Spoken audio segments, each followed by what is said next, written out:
Across the UK. On DAB+. On YouTube. On your mobile. And on your side. This is Talk.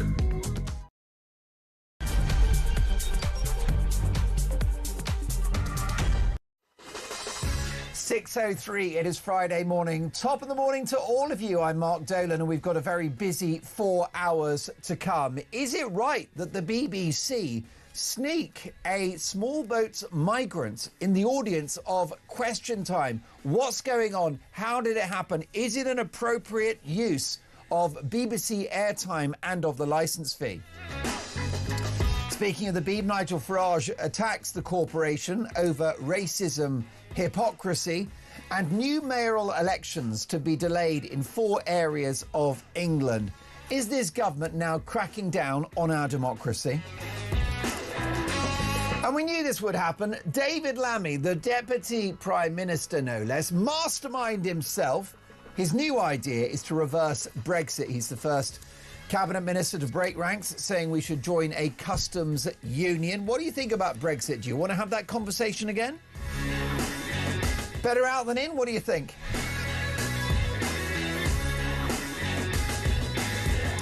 Meanwhile, the number of illegal immigrants in Britain is still unknown because ministers do not have the basic data to track who is here. When will this madness end? And several nations, including Holland and Spain, have withdrawn from Eurovision over the participation of Israel in that competition. Is it time to scrap Eurovision altogether now? It has become ridden with politics. It used to be a music contest. We used to laugh at Danish people on bicycles, didn't we?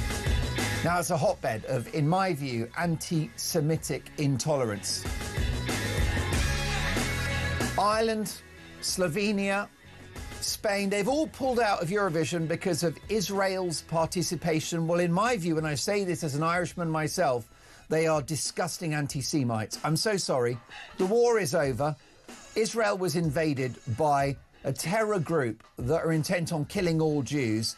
And somehow, according to these woke countries that I'm ashamed to be connected to, the Israel people are somehow culpable.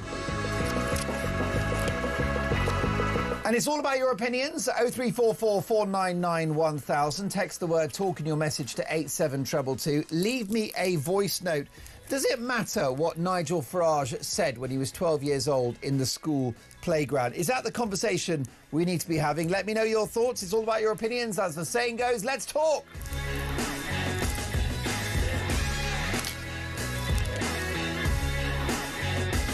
And whatever you're up to on this Friday morning, perhaps you're still slumbering under the duvet, perhaps you're at the tail end of a night shift, you're getting breakfast ready for the kids, or you're on your way to work. It's great to have you with me. We're going to get you geared up for a big Friday. The weekend starts here.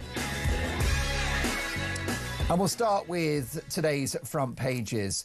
And we'll have a look at the Times first of all. New energy levies will burn your cash despite budget pledge. Rachel Reed's pledge to cut energy bills by £150 a year will be largely wiped out by new levies on electricity and gas prices from the regulator. Households face paying an extra £116 a year by 2030 to fund 90 billion quid's worth of spending to expand Britain's power grid and maintain its gas pipelines. This comes on top of other bill increases over the next 5 years that will fund new offshore wind farms and the Sizewell C nuclear power plant. Deal to give frozen £8 billion from Russia to Ukraine is the other story, and unlimited payout plan for unfair dismissals. Workers could be awarded unlimited compensation for unfair dismissal under a deal to appease unions over Labour's employment rights reforms. Bosses were likely to be more cold-blooded during probation periods or cut hiring if the cap for fines levied on employers was scrapped, employment experts have warned. Now, this is absolutely wild. We've got a government that has said it will be the most pro-growth government in history. And what have they done? Well, they've allowed taxes to go up. That's terrible for businesses. They've allowed national insurance to go up, terrible for businesses. They've allowed inflation to rise, terrible for businesses. They've had red tape, terrible for businesses. And now this ridiculous workers' rights plan, which is the brainchild of Angela Rayner, is going to make life a misery for small and medium-sized enterprises, because what it means is that somebody can come and work for you for 6 months. Sharon in accounts. Turns out she's lazy, she's always late. She flirts with Big Steve in marketing, right? She's useless, she's a wrong-un. She takes a 2-hour lunch break, she's always ill. Her cat's got to go to the dentist. There's always an excuse. After 6 months, you've got to get rid of Sharon in accounts, right? She's useless. She's a dud. You know this. It's 8 minutes past 6 in the morning. We've all had colleagues that are useless. Not like my team today. Luke directing the TV output. Just go to YouTube, search Talking Up We Pop. Executive producer Dean Spencer, who's back and he's coming in hot, let me tell you. He's got an energy today, which I would say is unnatural. And I wouldn't mind a blood test. We've got Damien, who's taking your calls, 03444999000, and we've got Big Sam, who is pressing the buttons. He's the lead engineer, and this guy, I'll be honest, I could put him in charge of the Large Hadron Collider. That is how good this man is with technology. So I've got a dream team. There's no one here worth sacking. But we've all had colleagues, haven't we, in the office, in the factory, in the workplace, in the retail unit, that are just useless. And you find that out after 6 months. And now you want to sack Sharon from accounts, and you could be paying an unlimited fine if Sharon says that it was unfair dismissal. It's not unfair. You're useless and you're fired. But now this government will prevent a company from having that freedom to improve the quality of their workforce. This could bankrupt a small business. Welcome to the nightmare that is this Labour government. OK, the Sun newspaper now, MasterChef grief. John Turode, I'm in therapy over TV acts. Sacked MasterChef host John Turode has revealed he's in therapy to deal with the grief of being fired. The 60-year-old was sacked by the BBC amid a racism row 5 months ago. In an online post, Turode said he struggled to openly share his thoughts over the scandal, but is finding it easier to open up with time. He said, therapy has entitled me to no longer be brave, but instead be real. What does that even mean? That is just like a woke word salad. Can I just say something? It's almost a year now since I was fired from a big media job, OK? It happens, baby. Get over it. Roll your sleeves up. OK, listen, if he's in a dark place, go and get help, definitely. If you're listening to this show and you're struggling mentally, absolutely, all day long, therapy, go and see your GP. But this is a well-paid multi-millionaire star who's now going to a shrink because he lost his TV gig. Well, I'm so sorry, mate. If you can't take the heat, get out of the kitchen. That's quite clever, isn't it? Because it was MasterChef. 10 minutes past 6, the newspaper. Ignorant to call Labour the party of welfare, claims Cabinet Minister. The chair of the government's Child Poverty Task Force denies the budget was for Benefits Street and argues that Labour is the party of work. Liz Kendall mounts a defence of Labour's tax increases in an interview with the iPaper.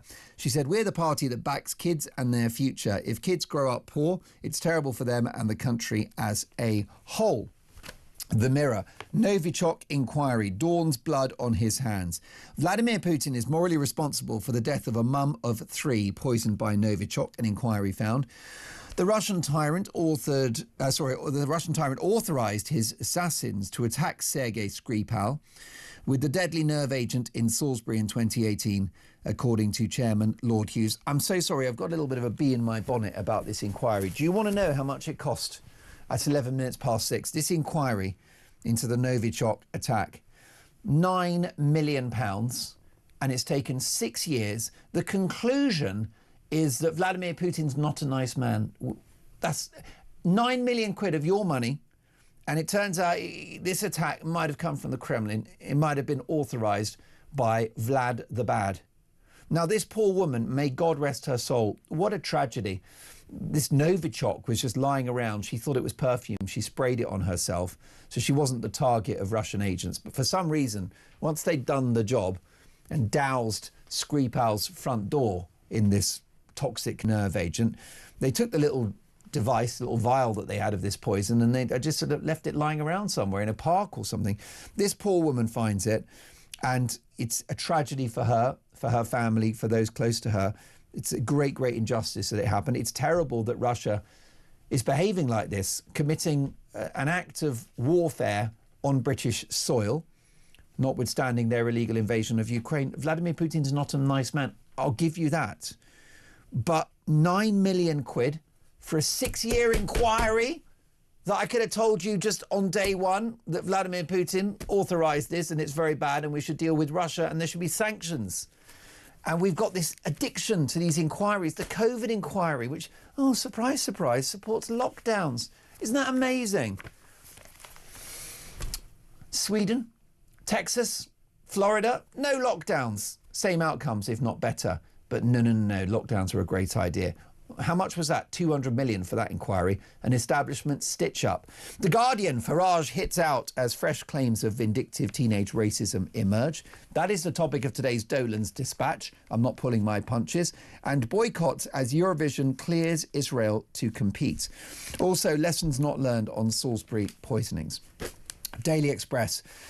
Experts urge people to get jabs after unprecedented early surge in cases. Fears of worst flu wave to strike NHS this winter. The NHS faces its worst tidal wave of flu as cases hit a record winter high. The Daily Telegraph now. Lammy breaks ranks on Brexit. David Lammy has suggested that rejoining the EU customs union would boost economic growth amid mounting calls from within Downing Street to undo Brexit. Eurovision chaos as nations pull out over Israel's entry. For reaction to the big stories of the day, I'm delighted to welcome one of my favourite political commentators, ex-Labour MP and now Reform supporter Simon Danchuk. Good morning, Simon. Good morning. Good to be with you. You're looking bright and breezy on this Friday morning. Yeah, good. Where to start? Does it matter to my viewers and listeners what Nigel Farage may or may not have said at the age of 12 in the school playground? No, it doesn't matter at all, does it? And the obsession the BBC and some other journalists have on this is just bizarre. I think it's a performative attack on Farage because he's doing well in the opinion polls and they're trying to bring him down a notch. What politicians or anybody said at the age of 12 in the 1970s in this instance just isn't relevant to their performance today. Listen, I've met Nigel Farage. As you know, my wife is a black woman. She's from Rwanda. She's met Nigel Farage on many occasions. He's a lovely guy. He's certainly not racist. I mean, it's just it's an outrageous attack. Nonsense. And the allegations around what he may or may not have said as a child focus on anti-Semitism. Well, yes. Reform UK is the most pro-Israel party in the country. Yeah. I mean, they're literally Israel hawks. It's like, go Netanyahu. They consider him to be a rock star. Yeah, absolutely. I mean, that's why it's such nonsense. But to Nigel's credit, I watched the clip. He did a press conference yesterday about the cancellation of elections, and he called out the BBC, and it's to his credit. It's a great. I would encourage your listeners, viewers, to go and watch that. Just 3-minute clip, and he calls the BBC out quite rightly because in the 1970s, which they're harking back to, and it's from a question from a BBC journalist, he calls them out for having screened Burnham Manning, Alf Garnett, It Ain't Half Hot Mum, the Black and White Minstrel Show, and this was senior executives, men and women, picking these programmes to be aired whilst he was a 12-year-old child. What's the difference between what he was allegedly saying and what they were actually putting on everybody's TV screen? And nothing that a child says should ever be held to their account when they're a grown adult. Essentially, but kids are idiots. They're provocative. They want to surprise their mates, make their mates laugh, be outrageous. Children don't have too much empathy. They don't have too much common sense. What you say when you're 12, 13, 14 should not be legally binding for your future. Well, exactly. And, is this how we're going to judge politics and politicians by what they said when they were 12 years old? We wouldn't have anybody in British politics running the country, would we? I mean, it's just ridiculous. Has Nigel handled this correctly, though? Because I feel that he's got himself in a bit of a pickle about whether or not he said these things. Yeah, I think he should have been more dismissive from day one. He did get a bit defensive, in my view, in terms of how he's handled it. A little bit defensive, trying to justify it or explain what he did and didn't say. And he should have just dismissed it as a nonsense from day one. Yes, I'm surprised he didn't laugh it off. He's a man of extraordinary political gifts. Many of my viewers and listeners feel that he's Britain's only hope, right? We'll see how that all plays out. But I do think one weakness is he seems to be a little bit thin-skinned at times when probed about things. And as we both agreed, he should be laughing off the school days stuff. just going, are you actually seriously asking me about this when inflation is double the Bank of England target, when we've got hundreds of undocumented men invading the country on a daily basis? Are you asking me that? I don't understand why he didn't take that approach. Does Nigel need to cool it a little bit? Why is he so reactive sometimes when probed? I think he's one of the best political communicators we've had in the last 20, 30 years. But I also think you're right in relation to this point. He's exceptionally sensitive on this allegation of racism, isn't he? I suspect that he's faced it over that period of time, over the last 20, 30 years, in terms of UKIP and reform and the Brexit Party and all the rest of it. So he's very sensitive to that. But you're right, he needs to relax a little bit. And the interesting point is that the vast majority of the electorate completely ignore it. I mean, I find it interesting that we're all beginning to talk about these 1970s comedies that used to be on. Bring them back, I'd say. Absolutely. They were actually funny. Yeah, they were very funny, and now it's all too sensitive. It is really, isn't it? It's pretty wild. How about this from Paul in Stoke? Good morning, Mark. It's a day of has to goes. Corrupt, woke, leftist BBC has to go. Starmer and co. The wannabe dictators need to go. And Nigel needs to go to number 10. Good morning, Mark. This Nigel Farage stuff really is the definition of scraping the barrel. Good morning, Mark. So they now have illegals in the audience of Question Time. Didn't realise they were part of the team. Wouldn't be surprised if the government employed them to help make policy, says Steve. Tony says, hello, if being in the EU is so great, why has Germany been in recession for 3 years? And why is France bankrupt? We'll come to that because it's a very key question in today's show. Are Labour planning to reverse Brexit? But next up, an asylum seeker and illegal immigrant sneaked into the audience of Question Time. Is that appropriate? Should the corporation be held to account? This is Morning Glory.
The Talk app.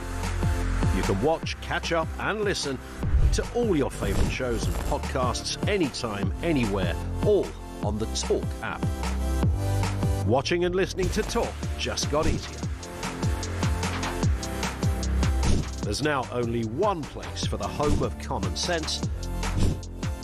So head over to your App Store or Google Play and search Talk now.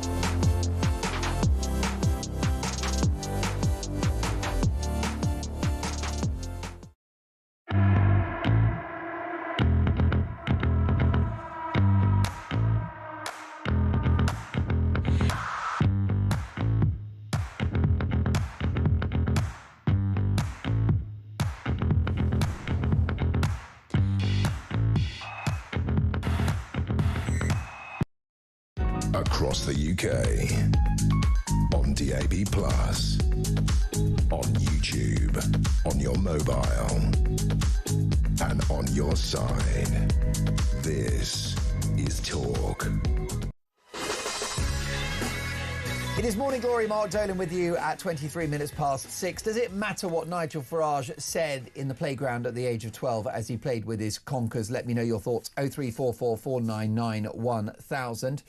Sharon in Staffordshire says, good morning, Mark and Simon. Who gives an SXXXX about what Nigel Farage said when he was 12 years old? We're judging him in the now, and he is the man to sort the mess out that is this country. And Sharon also says, I think the interview that Nigel did was very good. He came across fantastically well. Mark says, Mark in London, it's wonderful. Farage has Starmer on the run. Cancel mayoral elections. The BBC will soon feel the effects of people cancelling their licence. Roll on 2029 or earlier. Maggie in London says, Mark, Nigel has not got himself into any pickle. He's fed up, as most of us are, with this constant witch hunt. He had every right to respond the way that he did against the biased BBC and other biased so-called journalists yesterday. Gutter press on overtime. Maggie, thank you for that. Well, look, that is the topic of today's Dolan's Dispatch. At 9 a.m, you won't want to miss it. It might get me cancelled good. With me in the studio, I'm delighted to welcome Simon Danczuk, former Labour MP and now Reform UK supporter. And we have, very significantly, a clip from Question Time last night, which is the BBC's flagship politics show, that featured a member of the public in the audience that was an illegal immigrant to this country. Take a listen. So the man in the white shirt, now I know you came over on a small boat. Am I right about that? Yeah. What's your response to what you're hearing? Because obviously everyone is talking about people like you. Well, let me say something first. I just want to clear that leaving the convention doesn't just affect the migrants. It would give ordinary people one less court to protect their rights. Even for weekend checks and the government power, risk on peace settlement in Northern Ireland and damage our security cooperation. I mean, this is extraordinary stuff, isn't it? The taxpayer-funded BBC features somebody that's a criminal that's broken into the country illegally on a small boat, is an enormous cost to our society. And of course, a lot of these people are a threat to the safety and well-being of our fellow citizens. And then they get prime position on the flagship politics show of the day. Simon Danczuk, is it appropriate for this man to feature on a show like Question Time? Well, the audience of Question Time is supposed to be a representative sample of the British public. So they should have probably had about 10 illegal immigrants in the audience. That's a very good point. In the reality. But no, in all seriousness, I think it's appalling, actually. And the guy clearly didn't know what he was talking about. He'd been primed in some way to start talking about the European Convention on Human Rights. He was reading out something out from... And how is an illegal immigrant worried about our rights as citizens? I mean, how are we being lectured by someone that shouldn't be here in the first place? Bizarre. Absolutely. I think the BBC needs to stop making the headlines for all the wrong reasons, and this is just another example. We were talking about it in relation to Nigel Farage, and we're talking about it in relation to this. It's interesting that one of the guests on Question Time last night was Mike Tapp, who's the Labour MP for Dover, and also the Home Office Minister, who is responsible for trying to stop the illegal immigration. I mean, there's been total failure by this government, but now we've got the BBC, as you point out, paid for, compulsorily paid for by taxpayers,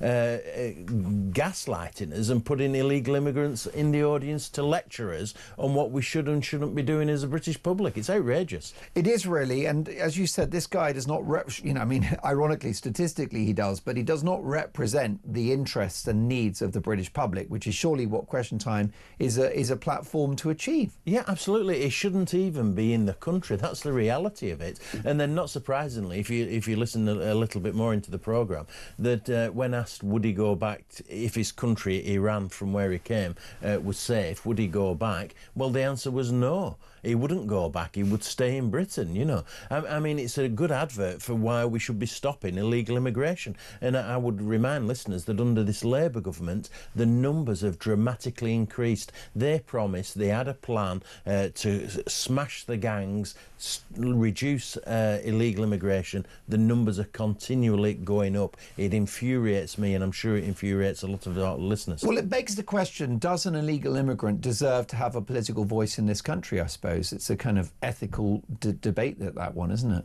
it? He's presumably now got the right to remain here. He has a young child here, and he's been allowed to establish. But that's what we're doing, isn't it? Anybody who comes here illegally, and this has to be a change. I think it's a change in attitude amongst the public.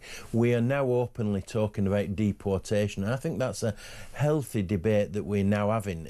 12 months ago, 2 years ago, you could not have had that debate, but now we can, and I think that's healthy. I think we should be talking about anybody who came here illegally, reviewing their status, and quite possibly returning them to their country of origin. Featuring somebody like that has entered the country illegally, that's paid a gangster, a criminal, to cross the channel, which is perilous, and it's of course a national security threat. It's an economic headache for the country as well. I just, you know, does it feel like propaganda to you by the BBC? Is the BBC almost selling these people as, look how articulate they are? They're all lovely people just like us, and we should be caring and sharing and welcome everyone. Oh, yeah, absolutely. And you know what I find fascinating about this, Mark? People on the left, people within the BBC think they're doing the right thing by putting people like this illegal immigrant on our screens. What they're actually doing is their own cause a disservice. They're actually moving the public further to a position where they want dramatic action taken. So it's counterproductive from their perspective. We've shifted an opinion further to the right, you might say, but certainly to be tougher on illegal immigration because of what's been done by those on the left. That's the irony of it all. Linda says, good morning, Mark. On Question Time, was the illegal immigrant wearing an earpiece? Well, there was a photograph that was circulating online, and it looked like some people were suggesting that he had an earpiece, he was being fed some kind of lines, a bit of a narrative to peddle. I'm not sure about that. I don't know whether it was a hearing aid, but my mind is open, Linda, as to what that may have been. It's not conclusive as to why this chap was wearing some kind of apparatus around his ears. Hello, says Tony. The BBC are a laughingstock. Planting illegal immigrants in Question Time in the audience is ridiculous. And with regard to Nigel Farage, does it matter what he said when he was 12 years old in the school playground? This is a voice note from Jay. Just like to say about the BBC trying to catch Mr. Farage out, the way he came back with, oh, what did you do in the 60s and 70s on TV, and mentioned all the great things they done, which would be deemed racist now. You would have thought after the Trump fiasco that's just gone on with the BBC, they would shut up for a little while and keep their heads low and get on with real journo work. I mean, come on, you're trying to wind up the best friend of Donald Trump in the UK. Are you trying to really get sued by Trump and crushed? Because this is just adding fuel to the fire. Simon Danchuk nodding your head there at Jay's excellent voice note. Yeah, absolutely. He's right. Why don't the BBC just get on with the day job instead of attempting to be provocative and wind people up? Just do the day job, do proper journalism. That's what Jay's saying, and I completely agree with. Most definitely. Well, it is 6:31. You're listening to Morning Glory. A very big 3.5 hours to come. Next up, should we reverse Brexit to save the British economy?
across the UK, on DAB+, on YouTube, on your mobile, and on your side.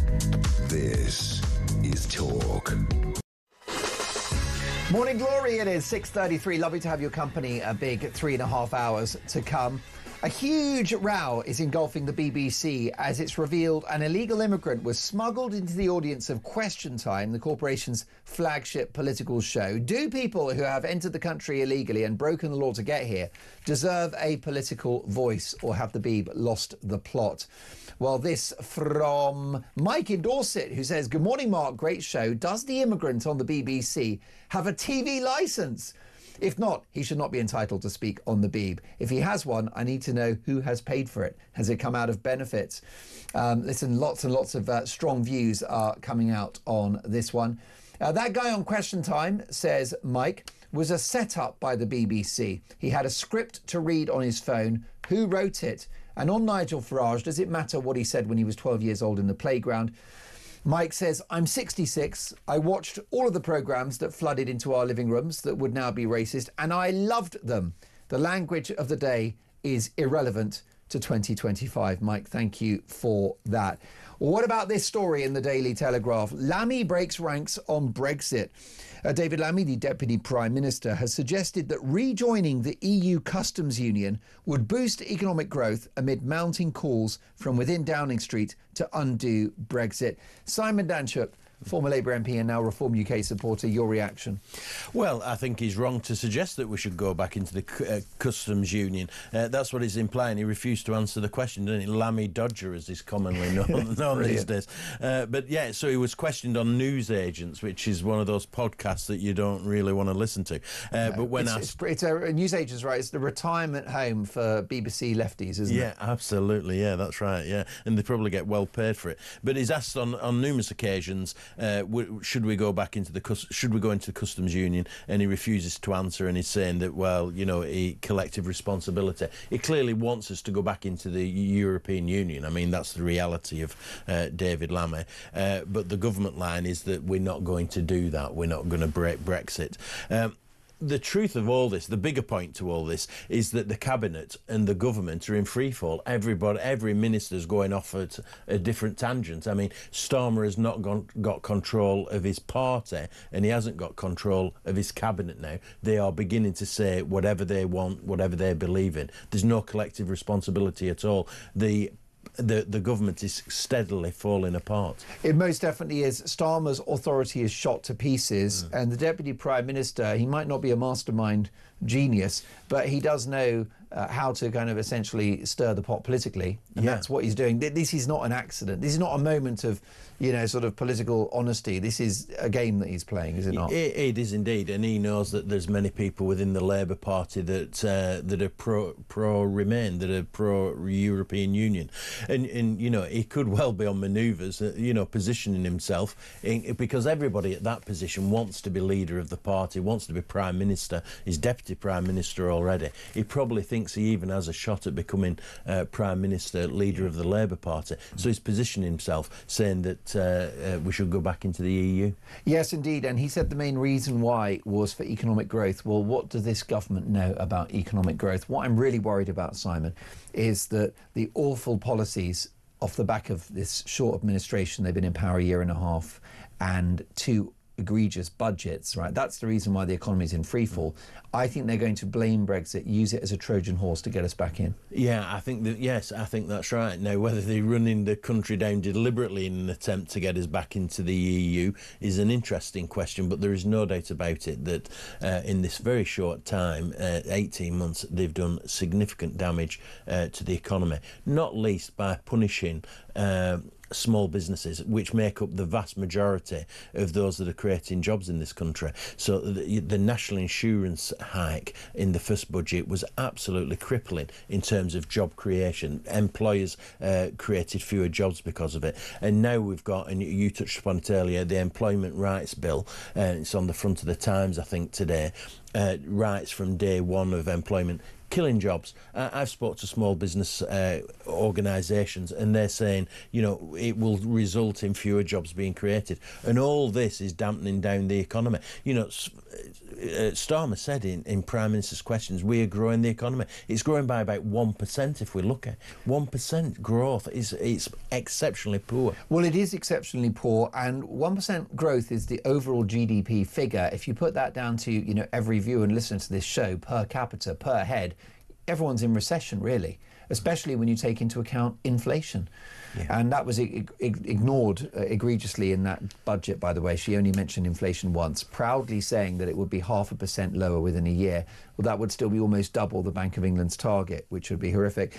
Is there an argument for the customs union? Would it boost trade? I don't think it would make that much difference. We need to do trade. It would do some damage. You know, India, America won't be doing trade deals with us if we go back into the customs union. We need to get out there and exploit the opportunities within the Commonwealth. Get out there, do more business with other countries, not just keep and continually focus on being in the European Union. It's absolutely right. Couldn't agree with you more. Pete the Mole says, good morning, Mark. How would reversing Brexit save the economy? It would only mean more payouts to the failing EU, which would mean even more taxes to pay for it. It is a dying economic bloc. And personally, as someone that voted Remain, I'm delighted we're out. I would not go back in. If there was a referendum now, I would stay out, because Brexit is simply an opportunity, and it's one that hasn't been seized by administrations that have been in power since we left. But I can assure you, by 2029, someone's going to come in and someone will take the benefit of Brexit, because it gives us our sovereignty, national self-determination. Long may it continue. I don't think we'll go back in. It ain't going to happen. Did the BBC pay the immigrant to go on Question Time with taxpayers' money? It's a very, very good question. And with regard to Nigel Farage and his remarks when he was 12 in the school playground, Ross in Durham says, good morning, Mark. I'm ginger and pale. I was called all sorts of inventive names at school and beyond. I'm having a look to see if any of my friends became MPs so I can claim for my hurt feelings. Children, get a grip. OK, how about this from Rachel, a voice note on Farage? I'm calling because I'm a teacher. I was wondering if The Guardian and the BBC would like me and other schools to make a note of every inappropriate thing the children say in the playground. We could keep it for years to come, so that in 40 years' time, if they wanted to apply for another job or work in public office, we could go back and find the records of what they said when they were in the playground when they were 12. Because believe me, they say some pretty unpleasant things. And I think it's quite right, obviously, that we should make sure that they would never, ever serve their country, and we should definitely judge them on everything they say right now. What a brilliant voice note from Rachel. This focus on Nigel Farage and his childhood years is an insult to our intelligence, isn't it? And it demonstrates to me, in my view, Simon, and it's the topic of today's Dolan's Dispatch, that establishment media outlets like the BBC and The Guardian simply don't care about the public. They don't care about inflation. They don't care about the boats. They don't care about the fact that people are struggling every day. They want to focus on some trivial, non-existent issue about Farage from the 70s. Yeah, they're really worried about Farage, aren't they? I mean, the Reform Party are at 30 percentage points in the opinion polls.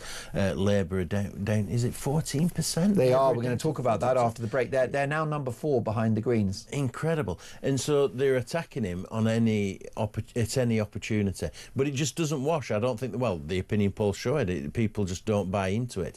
But you're right, there's so many big issues that are affecting people's lives. Many of these mainstream media commentators refuse to focus on those and would rather discuss what Nigel Farage said when he was 12 years old. I mean, it beggars belief, but nobody buys into it. It's absolute nonsense. Nobody buys into it. Sean in Gloucester says, good morning, Mark. Every day this scandalous Labour Party managed to do something that makes me furious. Their lunatic ideology and dastardly schemes to punish the workers of this country, from inflation to pay per mile.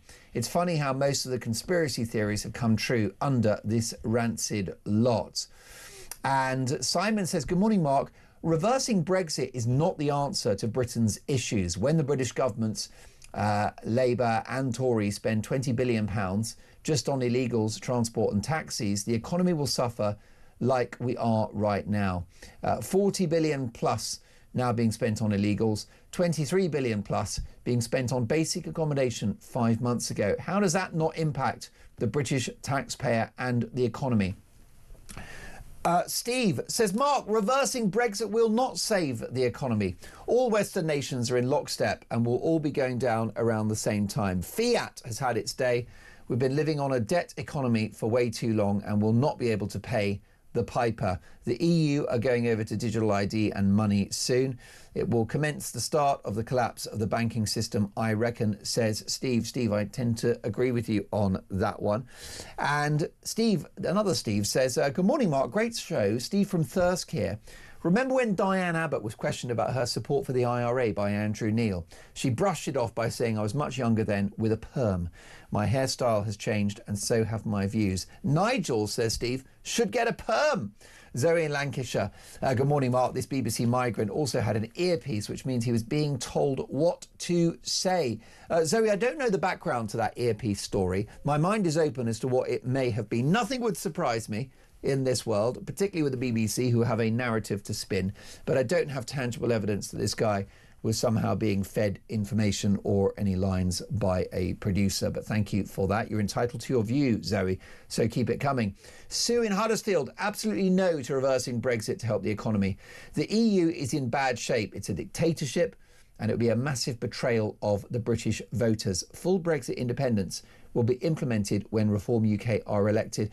And Simon Danchuk, if Labour were to start to unpick Brexit, take us back into a customs union, which of course is the slippery slope to rejoining, the red wall, those Labour constituencies north of here, will never forgive the party. No, that's right. It would be a betrayal. I mean, the decision was made in the referendum. I actually voted Remain, reluctantly voted Remain in that referendum. But once the decision was made, then you have to abide by it. You know, the public, the British public made a decision and you have to abide by it. But many people, including Starmer, I have to say, who wanted another referendum, if you recall, who were campaigning to have a second referendum to try and get us back in there. So there's many people in the cabinet, including Lammy, as we see in today's Telegraph, who want us to just slide back into the European Union. Many people in Labour who want to betray that referendum decision, and that's just not acceptable and won't be acceptable, particularly in those red wall seats that you mentioned. If you had your time again all those years back in 2016, would you still vote Remain? No, I wouldn't. No, absolutely not. No, I think we've actually made the right decision to come out. The European Union is shot through, isn't it? It's just not what it used to. It's a dying economic bloc. I think so. I genuinely believe that. It's a club that you wouldn't want to be part of. I think it's had its day. I think it served a purpose in terms of after the Second World War in uniting Europe. But it became a creature that it created a monster in some respects. And I think we're better off beyond it. We should capitalise on it. We should reduce all the red tape that the European Union brought and really exploit the opportunity to do business and trade around the world and have a much wider and larger view of our opportunities. Could this be the last Labour government in history? A new poll suggests it could be. This is Morning Glory.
the Talk app.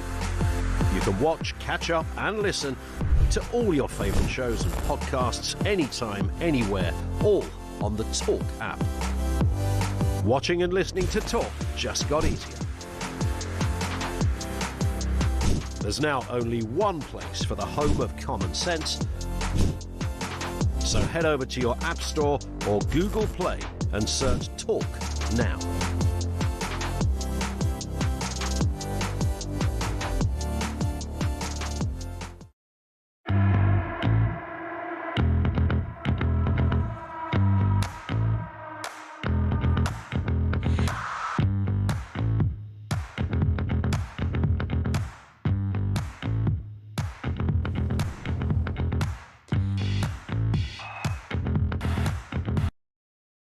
Across the UK, on DAB+, on YouTube, on your mobile, and on your side. This is Talk.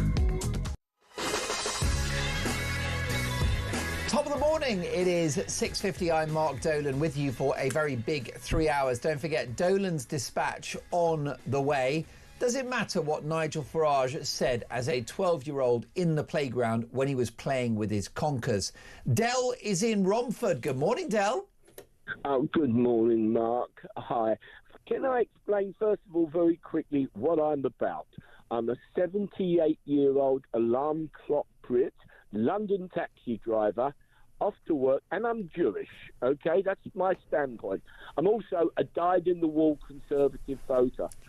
Now, if you have to dig, he's 61, I've just checked, you have to dig back 49 years to find something on him. Nigel Farage should be pleased that if that's all they've got, they are really in a bad way, Mark. They really are. What he said was absolutely nothing.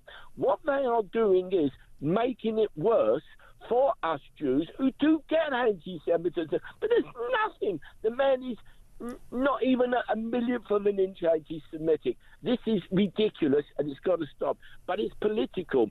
But we should have a £500 million inquiry, Mark, and I'll do it for $1 million, by the way, to see whether he's anti-Semitic. I mean, it's just absolutely, he's non-racist and it's very unfair, but he's in the political game. It is a political thing. They're out to get him. I said, once again, I am Jewish, very much so. I love being a Jew. You know, I'm going to go into Brick Lane and get a salmon bagel soon. But it's a joke. Good man. I love it. Yeah. I am Jewish. I'm not just saying it, I can assure you. And if I was a rich man, it'd be better. I'm not. I'm still working. Okay, I'm an alarm clock Brit. He is not anti-Semitic. Whether I vote for him, I don't know, because I am a Conservative. I'm having problems with that at the moment. I just want to get this lot that are in power out. Why are you having a problem with the Conservatives at the moment? No, I'm having a problem with voting reform because we need something like that. But I like my particular MP. Right. Okay? Yeah. I mean, it's also on that level question of loyalty to an MP who's been good to you. You can't just throw them out because of a national thing. But that's besides the point. He is not anti-Semitic. It's coming from a Jew. And also it's hearsay, isn't it, Mark? It most definitely is. And isn't it ironic that the left and newspapers like The Guardian are now suddenly so worried about anti-Semitism, even though they've been deafening in their silence about those so-called peace marches every weekend, globalise the Intifada? Yeah, and the Jew's best friend, Owen Jones, our best friend. Yeah, exactly. Columnist at The Guardian, of course. And Del, does it ever matter what a politician said or didn't say when they were a kid? At 12, but they had to dig back 49 years, Mark. It's ludicrous. 49 years. That's all they've got on him. And they haven't gone back 50 years to find something previous, because they probably have looked. They said, hey, John, we found something. When he was 12, he read a German paper. It's getting ridiculous. It's making it worse. for us Jews. And also, Del, sorry to interrupt you, but it's quite clear that Reform UK are the most pro-Israel of the main political parties. Don't interrupt me again, Bubbler. But that's the point, isn't it? They are pro-Israel.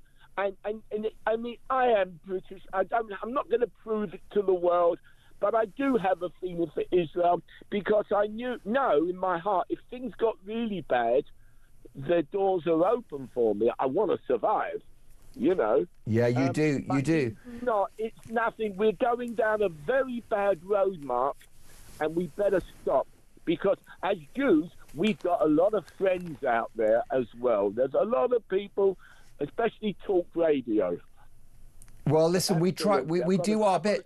Del, before I let you go, and get a fare, just a quick one. The headline in The Guardian: boycotts as Eurovision clears Israel to compete. Ireland, Spain, Slovenia and the Netherlands will boycott next year's Eurovision after Israel was given the all clear to compete. Your reaction? Yeah, my reaction, isn't it ironic? Germany are our best friends.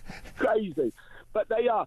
Look, when you look at it, can I just say, Israel was at the bottom of the Eurovision chart on that contest. They won the popular vote. As soon as they won the popular vote, they rigged it. But they won the popular vote. You don't need a public inquiry. It was a good song, okay? And there's a lot of people out there who are not anti-Semitic. So many are not, who are friends and get on with us. We all get on with each other, don't we, normally? We do, Del, we do. But, I mean, I'm going to just say, you've got Spain, Slovenia and the Netherlands and Ireland, OK? So my parents are Irish, or my dad's passed now. My parents came to the UK in the 1960s. And I would say that Ireland as a country, as a government, is disgustingly anti-Semitic for this move. What is your view? Is that overstating it? My view is, as a London caddie who talks a lot and chats to passengers, I like my passengers. I get Irish people in the cab. They're not anti-Semitic. It's this government. They're not. Yeah. They're not. And there is a camaraderie between the Irish and the Jews. An Irish guy I knew many years ago near where we lived, I thought I'd be clever. And I saw him down the road. He said, "Oh, this is true." And I said to him, "Top of the morning, Bill." His name's Bill, obviously, yeah. I said, "Top of the morning." And he said to me, "And the rest of the day for you." So there's a charm in the Irish. Isn't there? But there's a charm in the British Jews as well. And you are the personification of it, Del. Lovely to get your call. Call me again soon. And I hope you get busy this morning and pick up a few fares. Del in Romford there, who is an alarm clock Brit. He's a taxi driver. He's a London-based British Jewish man who says Nigel Farage is not anti-Semitic. A developing story, Simon Danchuk. The latest poll has got voting intentions for Reform 31%, Tories 20%, Labour on 14 behind the Greens. Labour in free fall, aren't they? They're going to crash badly at the local elections, regional elections in May next year. But at the next general election, they will just be out for a very long time. And they're on 14%. It doesn't get much lower than that. Though I'm surprised they're polling that well. They are in free fall. I've been in Parliament a couple of times this week, various meetings and things. Labour MPs are really struggling to come to terms with where they are and how unpopular they are. How has a party changed that you joined all those years ago and that you left? Tell me about the change in the party. Yeah, it used to be the Party of Work. It's in the name, isn't it? The Labour Party. And as we saw from the budget in the last week or so, it's now the Party of Benefits, and people just cannot relate to that. Rightly so. It's seen as the party that looks after those on welfare. It looks after illegal immigrants. It's got all its priorities wrong. The party that I joined was very much about sticking up for hard-working people, getting people into employment, getting people off benefits, being on the side of hard-working people. But that's not what it is today. It's this woke, left-wing, North London Labour elite from which Starmer comes, supporting all the wrong people. Simon, what is the future of this party? They're going to lose the next election, but Are polls like this existential now? I think they are. I think I'm not sure who within the party could resuscitate it. I think it's going to die unless something radically changes. I think you would really need somebody to come forward who will take it back to what its priorities were. But I can't see anybody at the moment in and around the leadership who could possibly do that. Most definitely. And you've got the Greens making significant progress, which has to be a concern, does it not, given how extreme their policies are? Absolutely. And I presume that the 18% who are saying they vote Green haven't seen the new leader, Zach Polensky, speak. I mean, he talks utter nonsense on the economy and on very many other issues. But it shows the despondency with Labour. Some of the people, those 18%, are clearly very much on the far left, very much pro-Palestine. There are certain kind of people not going with Labour, going with the Greens instead. Simon, what a treat to have you in the studio. Please come back and see us soon. Simon Danchuk is the formidable ex-Labour MP and now Reform UK supporter and broadcaster. More to come. This is Morning Glory.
Across the UK, on DAB+, on YouTube, on your mobile, and on your side. This is Talk.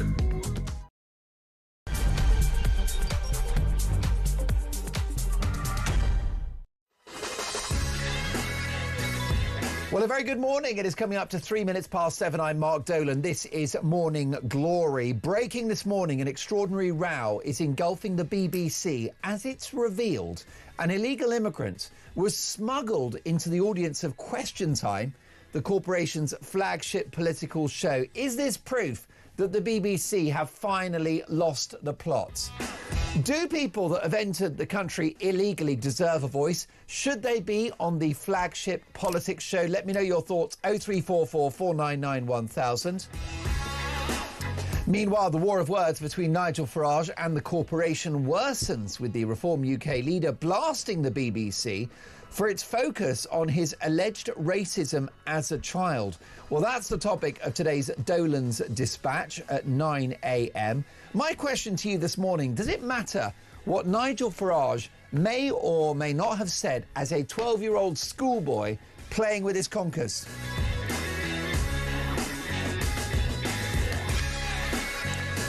Meanwhile, the Deputy Prime Minister David Lammy has fired the starting pistol for the reversal of Brexit. Today's Telegraph reveals that Lammy wants to reverse Brexit, arguing we should be in a customs union. So here's the question: should we go back into the EU to save the British economy? Will it help? Would it get growth? Would it make us richer? 0344 499 1000. And now, Labour, historically unpopular as a party, ranking number 4th in the polls behind Reform, Tories and the Greens. Will this be the last ever Labour government? Now, my priority for the next 3 hours is to get your opinions on the national television, radio and other platform airwaves, because it is about your opinions. You can call me 0344 499 1000, text the word talk and your message to 87222, or send me a voice note. What do you think about the BBC smuggling an illegal immigrant into the audience of Question Time? And Nigel Farage, does it matter what he said when he was knee-high to a grasshopper? Lots to get through. As the saying goes, let's talk. And let me bring you up to speed on today's front pages. You've got The Guardian: Farage hits out as fresh claims of vindictive teenage racism emerge. And boycotts as Eurovision clears Israel to compete. Ireland, Spain, Slovenia and the Netherlands will boycott next year's Eurovision after Israel was given the green light to participate in the 2026 song contest. And lessons not learned on Salisbury poisonings is the other story in the Telegraph. Daily Express: fears of worst flu wave to strike NHS this winter. The Daily Telegraph: Lammy breaks ranks on Brexit, joining a customs union would boost growth, says Deputy PM, days after the Prime Minister rules it out. And Eurovision chaos as nations pull out over Israel's entry. Let's have a look at the I paper now. Ignorant to call Labour the party of welfare, claims Cabinet Minister. The Daily Mirror: Novichok inquiry. Dawn's blood on his hands. Vladimir Putin is morally responsible for the death of a mum of 3 poisoned by Novichok, an inquiry found. Now, it's very tragic what happened to this poor lady. She was an innocent bystander in that awful Russian attack on British soil in 2018. But it's taken 6 years and cost £9 million to have an inquiry which has concluded that Vladimir Putin's not a very nice man and that the Kremlin ordered this assassination. £9 million. 6 years. A complete waste of time. These inquiries are a national scandal. The Times newspaper: new energy levies will burn your cash despite budget pledge. And deal to give frozen £8 billion from Russia to Ukraine. Also a concerning story for businesses: unlimited payout plan for unfair dismissals. Workers could be awarded unlimited settlements for unfair dismissal under a deal to appease unions over Labour's employment rights reforms. Let's get reaction to all of the big political stories of the day. And the outstanding political commentator and broadcaster, Benedict Spence. Good morning, Benedict. Good morning, Mark. How are you? I'm very well indeed. Labour now polling at 14%, behind the Greens. Is it game over for this administration? It's potentially. I mean, this is incredibly damaging. These are unbelievable numbers, but I think it's a very fair reflection of the fact that this is probably one of the worst governments we've ever had, if not the worst. And that's not hyperbole. I know that everybody always says, oh, the current government, nobody thinks much of the current government. But the lack of economic performance, the lack of economic credibility that this one has, coupled with the fact that it has made so little headway on some of the key issues facing the country, coupled with the fact that it seems utterly insistent on bringing forward bits of legislation that it has absolutely no mandate for, given that it never mentioned these things in the manifesto, be it scrapping jury trials, be it the de facto government bill to introduce a so-called assisted dying, which everybody knows is Keir Starmer's bill, but they've tried to be clever about it by hiding it behind Kim Ledbetter.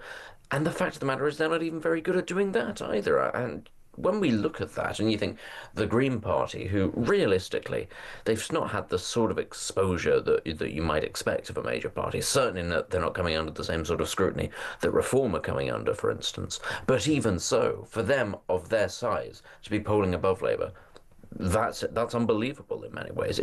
They can pull it back, but they have to see that on the current trajectory, it's pretty near enough fatal. Unbelievable is how the BBC are being described, Benedict, as it's revealed that an illegal immigrant was sneaked into the audience of Question Time. We've got the clip. So the man in the white shirt, now I know you came over on a small boat. Am I right about that? Yeah. What's your response to what you're hearing? Because obviously everyone is talking about people like you. Well, let me say something first. I just want to clear that leaving the convention doesn't just affect the migrants. It would give ordinary people one less court to protect their rights. Even for weekend checks and the government power, risk on peace settlement in Northern Ireland and damage our security cooperation. Now, this man was reading from notes, Benedict.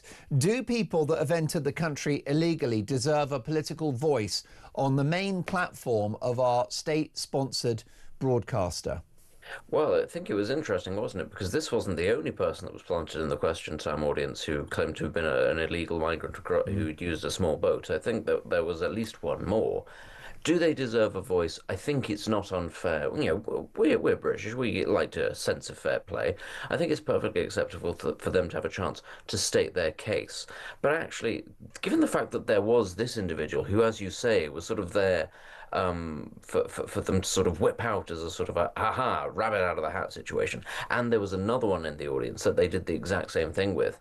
We all know why that was. They did that because Zia Youssef was on. There was a Reform individual on the show, and they did it as an opportunity to try to trip him up. I don't think it was a really sort of honest attempt to give refugees or asylum seekers or migrants or whoever a proper voice. I think it was simply used as a political stunt, basically, or rather a media stunt, to try to catch out a high-ranking member of Reform UK.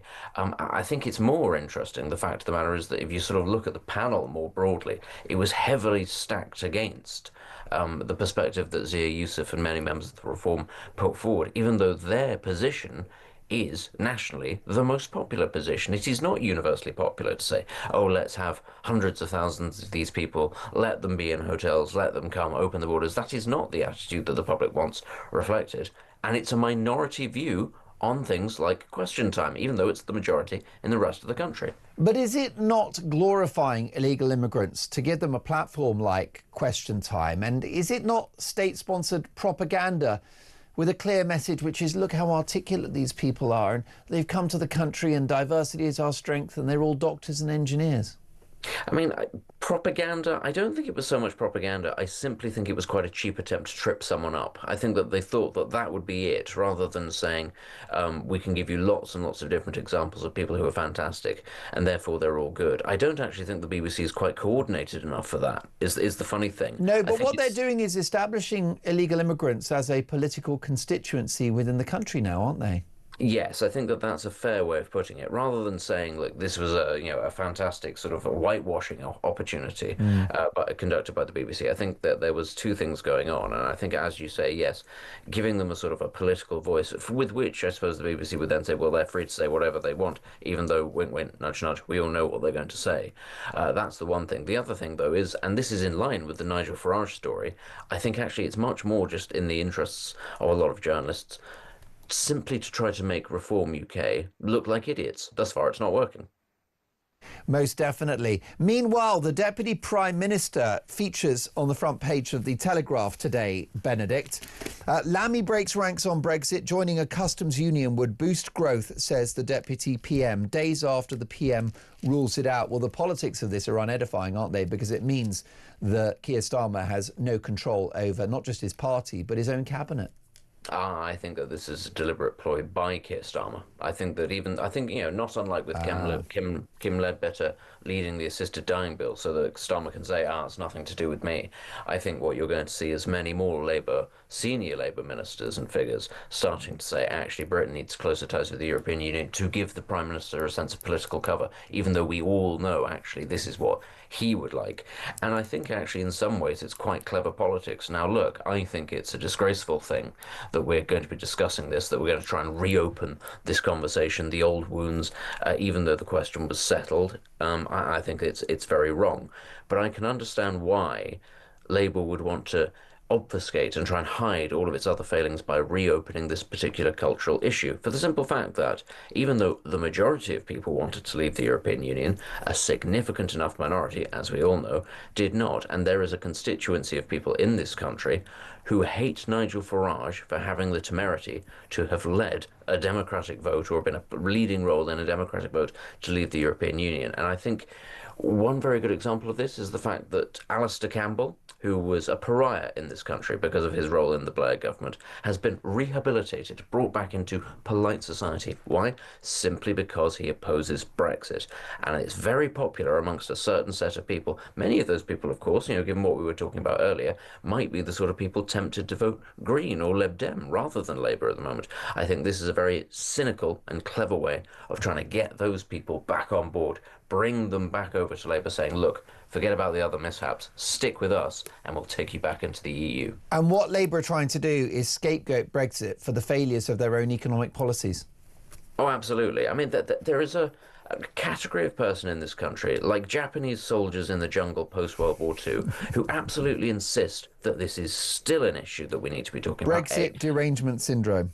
Absolutely, and who believe that Brexit is the root cause of literally every problem. I have fights with people on social media all the time who say that it's the worst thing that's ever happened to this country, which is not just stupid, but deeply insulting as well. These people will never give up this particular cause. And so Starmer knows full well he's got hundreds of thousands, if not millions, of real sort of extremists, ultras, devotees on this subject that he can try to tap into. If he promises them this thing, they might be prepared to forgive all the other mishaps that have happened on his watch. Most definitely. Does it matter what Nigel Farage said when he was 12 years of age in the school playground playing with his conkers, Benedict? No, it doesn't. No, it doesn't at all. And I think it's a sign, it's a really bad sign, actually, that we've decided to try and go down this route, that journalists and members of the public actually think that this does matter. If you take what Nigel Farage may or may not have said, and let's remember here, he denies having said this as a 12-year-old, and we take this based on the evidence of other children. Let's be clear here, not anyone else. Other children saying, he said, she said, at the time, and we say this is beyond the pale, what a child said almost half a century ago. What does that say actually about our country? Because I'm telling you right now, as much as there are lots of holier-than-thou people saying this is the worst thing, this is appalling, nobody would ever say these things, look, everyone knows children, especially young boys, say and do deliberately provocative things, very stupid things somehow, because they like to push boundaries, because they're idiots. Why? Because they're children. And if we're actually going to go down the route of saying what children say can have serious ramifications for adults half a century later, and we're going to hold Nigel Farage to this standard, well, I think an awful lot of people in public life will be in an awful lot of trouble if that's the route we decide to go down. Benedict, a quick word on Eurovision as several nations pull out of the competition following the green lighting of Israel's participation. Spain, Ireland, Slovenia and the Netherlands will boycott next year's contest after public broadcasters decided to let Israel take part. Your reaction to that? These countries are very silly, and there's a real sense, I think, of childishness in the way that a lot of minor countries like to position themselves on the subject of Israel. we have to remember, ultimately, I think, why is Israel competing in the Eurovision Song Contest in the first place? It's not a European country. Well, it has to be brought into some covenant, if you like, with a community of nations. Why? Because it can't do that in the Middle East. Why is it not allowed to really sort of participate in the Middle East? Why, for instance, is its football team not participating in the Asian conference? Why does it have to participate in Europe rather than where it is geographically? Could it be because a lot of the places surrounding it are very anti-Semitic and the people there would be put in a lot of danger and they aren't wanted by those countries? That would probably be why it is. And that's what I don't get about this attitude by a lot of European countries. Yes, the war has been very difficult. It really has. But does that mean that we're not going to accept back Ukraine? Because, they've been involved in a difficult war. Does that mean that at some point Russia won't be allowed back into these sorts of things? Of course they will. Azerbaijan are let into these sorts of things. Georgia is let into these sorts of competitions. Israel has been involved in a nasty war. Why? Based on the ethnicity of its people. No other fault of its own, because its neighbours, certain neighbours, hate its existence. What message do we send if we say to that country, at your hour, when you have been pilloried by all of these other countries in the region, attacked by Iran, Lebanon, etc., we're going to kick you out of a singing contest because we don't like that very much. I think it's really childish. Benedict, you're on fire this morning, coming in hot. Thank you so much for your erstwhile political analysis. The brilliant Benedict Spence there, broadcaster, journalist and political commentator. Should we rejoin the EU to save the British economy? Kevin is in Wiltshire. Good morning, Kevin. Welcome to Morning Glory. Good morning, Mark. Proud member of the Alarm Clock Brigade here. Good man. Are you on your way to work or are you working as we speak? On my way, yeah. We're builders and you can't really do a lot in the dark. No. What time did your alarm clock go off this morning, Kevin? 6:15. There you go. And you'll be putting in 8, 9, 10 hours today? Hopefully not. It's a Friday. I've got to be honest. If I can get away with a couple less, I will. All right. Well, I don't blame you, Kevin. I salute you for your efforts. This is the channel and the show of Alarm Clock Britain. What about our economy? What about Brexit? David Lammy wants us to join a customs union, which I think is essentially a slippery slope back in. Well, I'm just a little bit confused. Every time on Prime Minister's Question Times and stuff like that, you hear the idiot Starmer saying about how we're the fastest growing country in the G7. Yes. We got all this, everything else. So I presume Europe are begging us to rejoin them then on our terms because we're obviously in a far better state than they are. Well, that's exactly right. I'm glad you mentioned that, Kevin, because since Brexit, we've had more economic growth than Italy and Germany. We've only been beaten narrowly by France. They didn't Brexit and we did. Yeah, so why would we want to saddle ourselves with paying for them unless we're obviously going to go back on our terms, which they pay us to rejoin? Is that right? Definitely. Well, exactly. And if it was a Labour Brexit deal, well, it would be a complete surrender and we'd be paying 20 or 30 billion pounds a year just for the right of membership. We'd be following EU rules. Forget about those trade deals, Kevin. And I don't think life would get better at all, and we'd be part of a dying economic bloc. Well, it's kind of a situation. I don't think it's Labour anymore. It's just downright communism.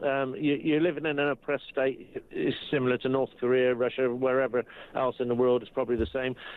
You take away all our liberties, everybody becomes equal, and you're controlled by the state. That's basically where we're going. You're right. And open borders and willfully destroy the economy, Kevin. Yeah. They're already destroying the economy, and the open borders are destroying everything else. Kevin, I salute you. Go and have a great day and try and get to the pub as quickly as you can because it is Friday. Let's not forget that. Kevin in Wiltshire, who is a builder, and he was up at 6:30 this morning, I think it was, roughly, in order to put a shift in. This is a guy that puts more in than he takes out, and we are here to represent Alarm Clock Britain. And I want to ask you very simply, does it matter what Nigel Farage said when he was a 12-year-old child in the school playground playing with his conkers? This is Morning Glory.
the Talk app. You can watch, catch up and listen to all your favourite shows and podcasts anytime, anywhere, all on the Talk app. Watching and listening to Talk just got easier. There's now only one place for the home of common sense. So head over to your App Store or Google Play and search Talk now.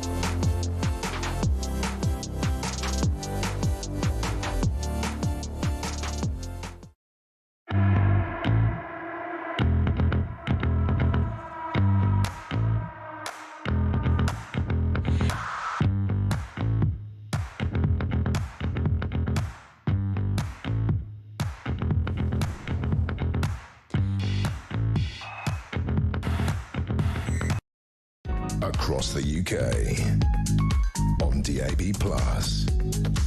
on YouTube, on your mobile, and on your side. This is Talk. It is Morning Glory. It is 25 minutes past 7. Mark Dolan with you until 10 a.m. At 9 a.m. it is Dolan's Dispatch. And I'll be discussing Nigel Farage. Does it matter what he said when he was a 12-year-old schoolboy in the playground playing with his conkers? How about this from Mark in Birmingham? Good morning. I'm sick to death of this. It's all BS. It's like Nigel Farage in the playground. Who cares? I don't care. Gillian says, how about Harry? He dressed as a Nazi and he was older than 12. The woke stuff started when they were going to cut down conker trees to stop little Johnny from danger, and when schools said there were no winners and losers. Now look where we are.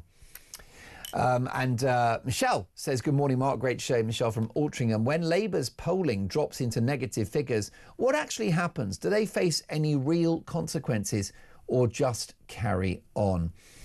Listen, we'll get to all of your opinions in just a moment, but we've got a news story that's breaking this morning. Dozens of delivery drivers are to be deported following an immigration crackdown. Let's get reaction from Henry Bolton, OBE, I should say, International Border Control expert. Good morning, Henry. Morning, Mark. Good morning. I was up at 6 o'clock. Well, listen, there you go. You're an alarm clock Brit as well. 3:30. Oh, there we go. Yeah, you can tell by my hair and the crumpled shirt.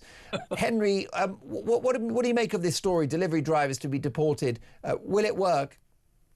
Will it work? It'll work for those 60, hopefully. We'll see what loopholes they find in the various sort of pieces of legislation that don't fit together properly, because the whole thing has been sort of cobbled together over many years in a very incoherent manner.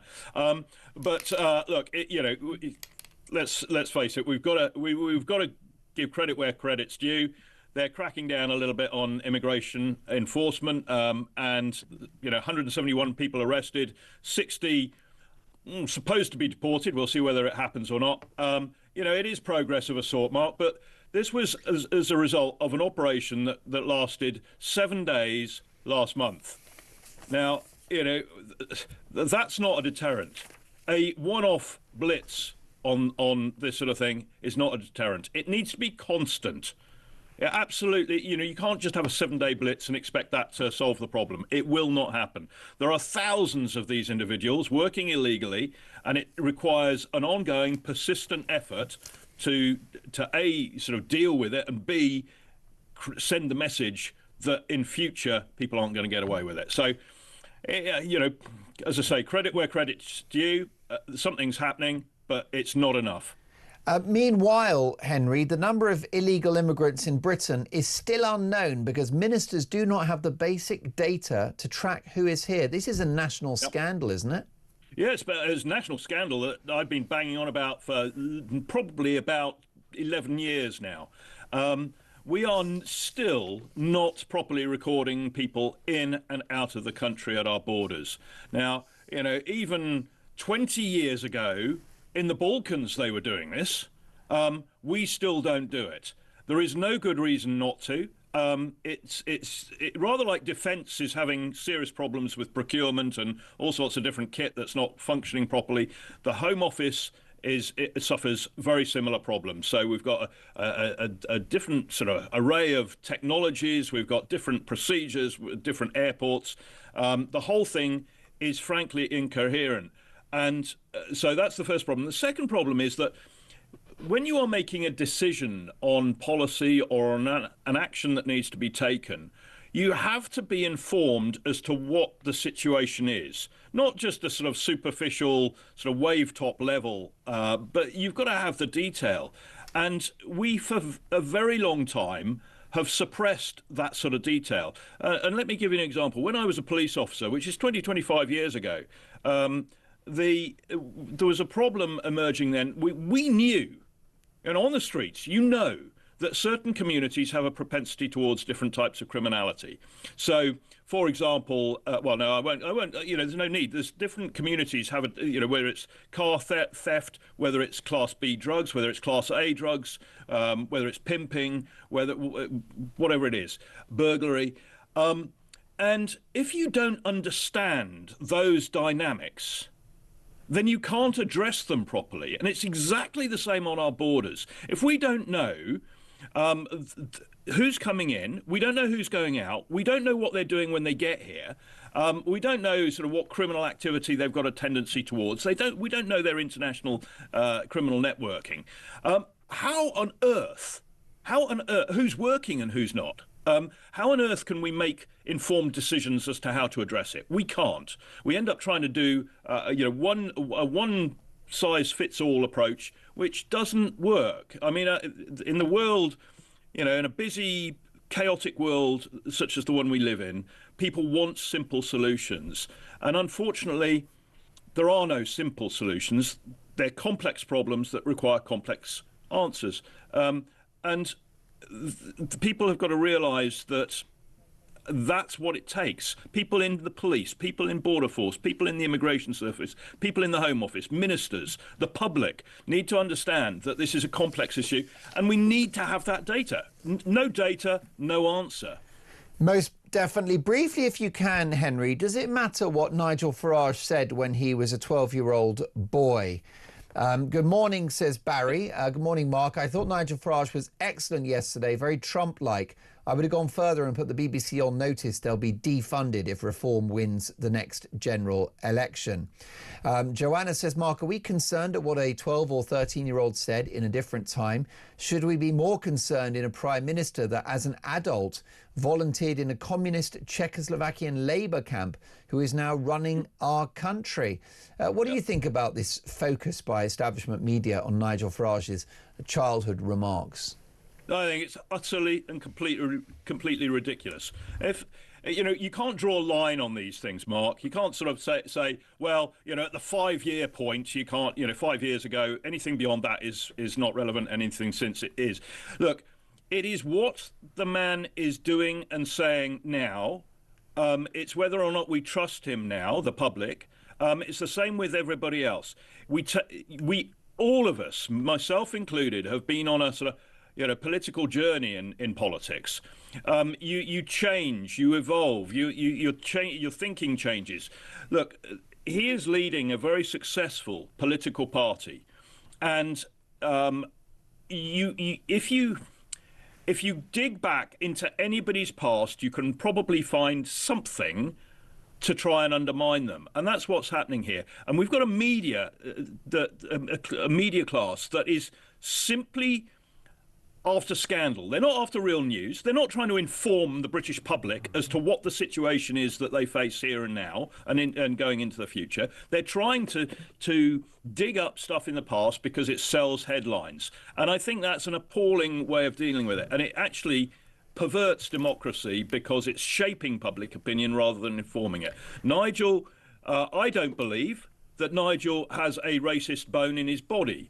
I do believe that Nigel is seriously concerned about the very things that you and I have just been talking about, which is the utter and complete failure of successive governments to collect correct data on immigration, to manage immigration properly, to manage the security of our borders and not let people in who are going to commit crime and terrorism. I think that he's not the only politician who's keen to do that. There are people like Robert Jenrick and Suella Braverman and people like that who are absolutely equally passionate about dealing with this. But but you can't label them racist and write them off because of something they said 50 years ago. It's ridiculous. Henry, brilliant to have you on the show. Have an excellent Friday. Henry Bolton. OBE is an international border control expert. Does it matter what Nigel Farage said as a child? Plus, by the way, a developing story. The BBC have created a massive row by welcoming an illegal immigrant into the audience of Question Time. Is that appropriate from our national state broadcaster? This is Morning Glory. It is 7:34.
Across the UK, on DAB+, on YouTube, on your mobile, and on your side.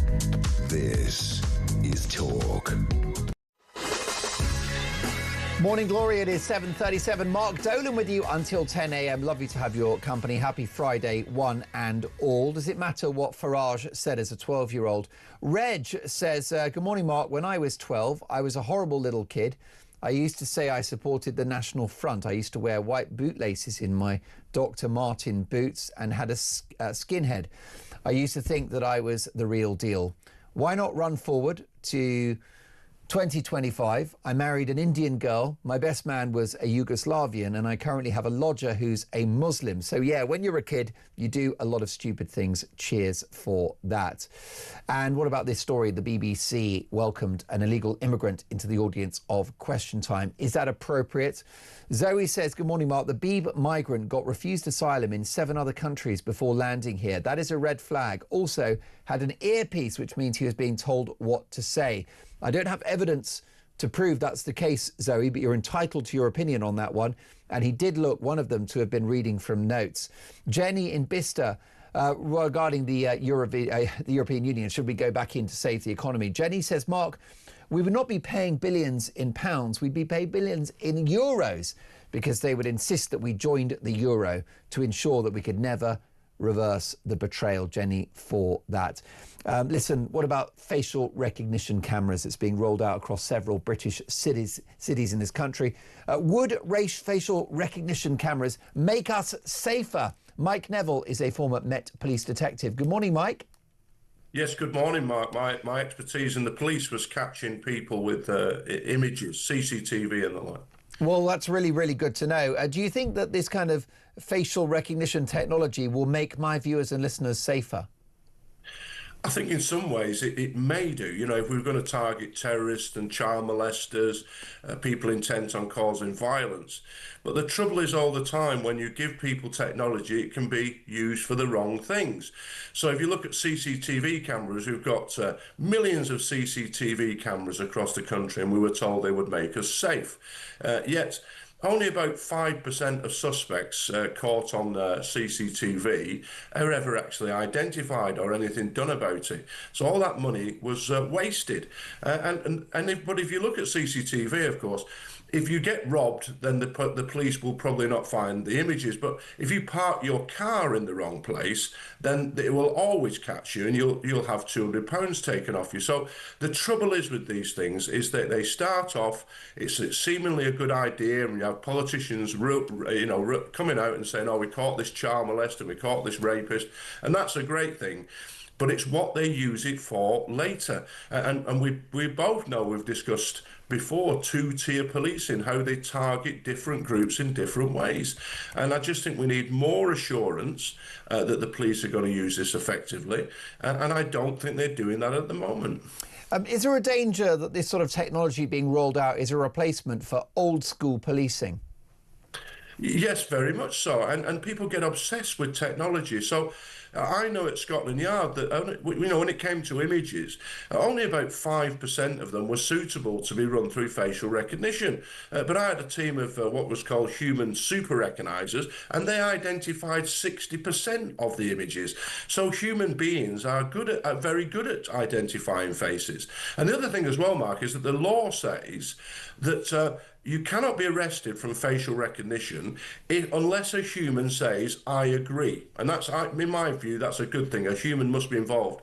But the trouble is the police just pick any random officer to do that job. Now, some people are very good at faces, and some people are, the average person is absolutely awful at verifying faces. And yet the police are not using the officers who've got this skill. So straight away, they're using it in a bodge way to try and justify itself. And the other thing you get is a lot of hyperbole. So you've got the policing minister at the moment saying, "Oh, this is a game changer," and all this. The Met made 1,000 arrests from live facial recognition in 18 months. In the same 18 months, there were 1.4 million crimes reported. So it's 1 out of 1,000, if that are actually caught. And the other funny thing is that the policing minister saying, "Oh, these people will go to jail." This is the same government who's releasing people from jail. So they might catch them on facial recognition, but I've got no faith that they'll ever be properly punished. No, and some of these people will cover their faces, of course. The technology is expensive, and as we learnt with the Horizon scandal in the post office, sometimes this AI and this software goes wrong. Yeah, absolutely, it goes wrong, and sometimes people are misidentified, and this is why you need a human there to say that is not the right person. And the Met are already facing a court action from a black guy who was a youth worker who was stopped at London Bridge. They said, "Oh, you're wanted for some crime," and he wasn't wanted for anything. And the fault is that they put the wrong people being the operators. And you'd think with all the controversy of all of these things, they would be doing everything in their power to make sure that there isn't mistakes, but they're simply not doing that. I know that some police forces are being sensible. They're using the right people with the right equipment, and that may produce results. But there's got to be strict concerns on controls on this, Mark, to make sure that it isn't abused. As I say, CCTV has been abused and used to make money out of motorists rather than keeping us safe, which was its original purpose. Mike, while I've got you, is it appropriate for the BBC's flagship politics show, Question Time, to feature an illegal immigrant in the audience? Of course it isn't, but anybody who watches Question Time, I gave up on it years ago, you can see the absolute bias. It's beyond, it's almost a parody watching it. And if anybody who's got anything from centre-right views watches Question Time, all I can recommend is I've got some very good blood pressure tablets that you should take, because it really isn't something you should watch, because you're just always going to get this. The BBC are utterly dreadful, as you've been discussing. These are the same people who tell us that the girl Begum who went to ISIS and watched beheadings and supported them, that she was just a child. But what Nigel Farage said at the same age is an absolute outrage. This is the sort of bias of the whole thing. And so I think if you have right-wing leanings of any kind, don't watch Question Time unless you want to raise your blood pressure. And then finally, Mike, what about this? It's blowing up on the message board today. Nigel Farage being hounded by The Guardian and the BBC over remarks he may or may not have made as a young boy. As a former police officer yourself, does it matter, you know, how youngsters behave and what they say? Does it really colour who they're going to be as a grown adults? No, it doesn't. And as I've said about Begum being sort of welcomed back by the left and told she was just a child when she went to ISIS. But the left have also pushed, you know, we must have youth courts. And the youth courts go up to like 21 years old now. I was 16 when I was a soldier, but you go to a youth court if you're 21 because the left tell us that, you know, people need to develop, they need to be forgiven. Your cautions that you get when you're a young person are all wiped out. Now, if that's the case, and it's the left who push this all the time, then it should be the same for what you said at school, because I'm sure there's no one in this world who has not said anything that if it was recorded and played back 50 years later, somebody would say, oh, that's an outrage. And as people have pointed out, this is at the same time as the BBC was showing the black and white minstrel show and Alf Garnett. You know, it's utterly pathetic, and it might please their readers, but all it's done for people I know is strengthen their resolve to vote reform. So it just simply polarises the country and gets us nowhere. Mike, brilliant to have you on the show. Mike Neville is a former Met Police detective. What about the Question Time, by the way? Is it appropriate for an illegal immigrant to be in the audience of the BBC's flagship politics show? Ray, I know you haven't called about that, but can I just get your response to that news? What do you make of the fact that somebody was sat there in the audience that's entered the country illegally? Michelle has said, well, the BBC just gave even more people the excuse to cancel their licence fee. They must be appealing to idiots by parading an illegal criminal. What do you think about this? Well, to be honest with you, I don't really watch the BBC, and obviously I'm not clued up enough on it to have a comment, but I do think it's wrong, obviously, because they've obviously put them there for a reason. Why couldn't they just put anyone, you know? But I'm going back to the same on the illegal immigration system and the 60 people that are supposed to be getting deported, all delivery drivers. I'm a delivery driver myself, and I was talking to your colleague earlier on, Mark, saying that if, you know, they're going to go through a legal process now, illegal people going through a legal process, costing lots of money. They're here. They're saying they want to come over to the country and work and better their life. So they get stuck in a hotel where they're getting everything paid for, but they want to work. So we know the reason is because they're getting everything on tap while they're here. So instead of deported, if they're not going to be deported, put them to work. Give them a UTR number, give them a national insurance number. When they go at the end of the week and get their money, £300 comes out of it. Say they're earning £600-700 a week now in London, which is probably the average growing rate for delivery drivers. So now they're here, they're doing their jobs. Who cares who delivers a parcel? Who cares who delivers your food when you're getting it delivered, when you're ordering it? You don't ask them, you're a taxpayer and all. You just take the money, give them the money and take your food. So no one really cares to that respect. Yes. So if they're here, they want to work. You know, there's thousands of potholes in the country need filling. So let them work, let them get their money. But when they've got the end of the week comes, go, right, £300 please for your accommodation, another £100 for your food. There you go, you've got about £150 to live on. Which is, you know, if you're doing the right things in life, not many people get £200 a week in their pocket to spend on themselves. So if they're here and literally want to work, instead of putting them in a hotel for 3 years before their case comes up, well, you know they're illegal, you know they're here. You know, you see them driving around in orange coats and that. You don't see as many at the moment in London because a lot of them have been caught. And I'm up London every day. So if they want to get these people and help them out from other countries and say, because we've got open borders, open border means you're welcome in my eyes. No one at the other end stopping you. So why don't the government go, OK, what do you want to do? You want to be a delivery driver? OK, you're going to do 10 hours a day work like the normal delivery drivers do. At the end of the week, you're going to get your tax deducted. You're going to get your hotel accommodation paid for. And instead of having someone from the human rights earning thousands of taxpayers' money the same as it costs in the hotels, let them work. Let them work. Ray, thank you so much for that. What an interesting call, and you've got the experience as a delivery driver yourself. Thank you, Ray, for that. Your reaction to what Ray had to say, 03444991000. And what about Farage? Does it matter what he said when he was 12? This is Morning Glory.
The Talk app.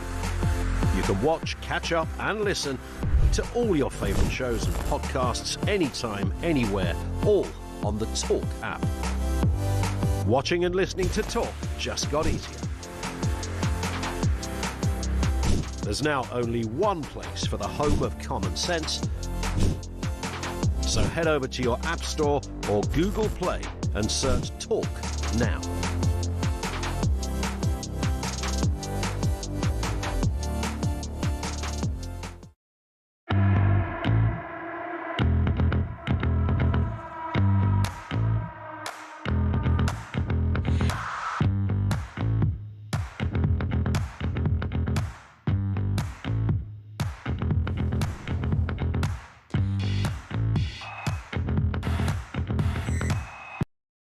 Across the UK, on DAB+, on YouTube, on your mobile, and on your side. This is Talk. It is 7:52. This is Morning Glory. Mark Dolan with you until 10 o'clock. Lovely to have your company.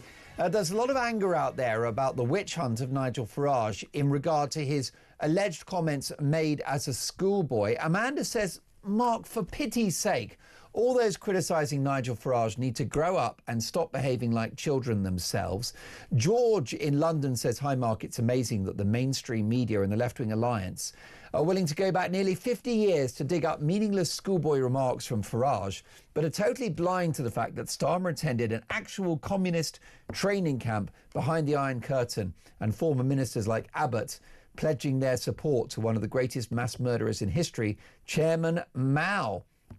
But what about this from Ivor, who says, good morning, Mark, I'm Jewish and the same age as Nigel Farage. Even if he did say those things in the playground, it matters not. He was a kid. I said things back then that would get me arrested for hate speech these days. I wasn't racist then and I'm not now. I will 100% be voting for Nigel at the next election. All Jews would agree. If we're looking for chronic anti-Semitism, look no further than the BBC. Well, let's now get to a story stateside. And Prince Harry, the Duke of Sussex, appeared on The Late Show, hosted by Stephen Colbert. Quite a controversial appearance. Take a listen. Look at this. We're suddenly surrounded by beautiful Christmas trees. Yeah, it's for a Christmas bit I was going to do before you interrupted me. Oh, Stephen. Stephen, look. It's snowing. No.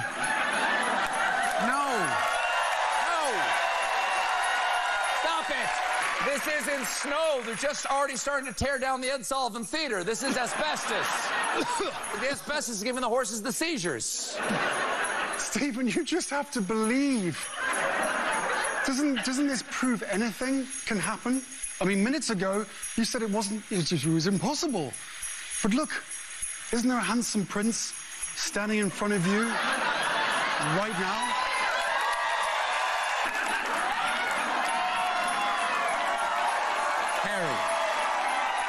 Harry, I know you want this, but I'm afraid I have to say I was testing you. You've got the role. Ladies and gentlemen, Harry, the official Late Show Prince of Christmas. There you go. That is Prince Harry messing around on a US chat show, cracking jokes that fell flat. Angela Levin, royal biographer, How the Mighty Have Fallen. Absolutely. It makes me feel sick, actually. I'm sorry. Oh. I think it's so awful that he slid down life to do something so awful as that. It's disgusting. It's pathetic. It's very, very rude. I mean, Stephen Colbert, he hates the British. He hates the royal family.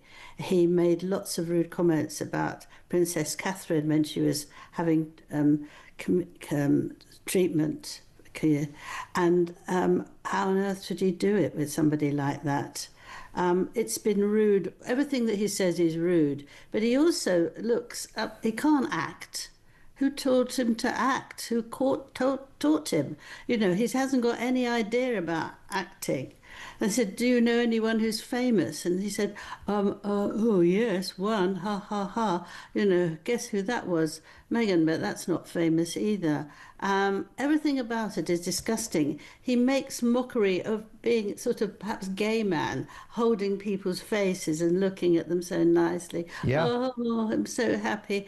It's absolutely, if he could no longer want to be a prince. He's talking about being a prince, but actually for this, I'd throw him out. I would agree with you. And he also essentially attacked Donald Trump, didn't he? By joking about the fact that the Americans have elected a king, and we know about the protests against the so-called, no king protest, where they're arguing that Trump's behaving in an autocratic fashion. And jokes about a settlement made by a TV network in favour of Donald Trump. I mean, it's not appropriate for the son of the King of the United Kingdom to be attacking the US president. Or the royal family itself, for goodness sake. And mocking being a prince. I mean, it's just so terrible. I think...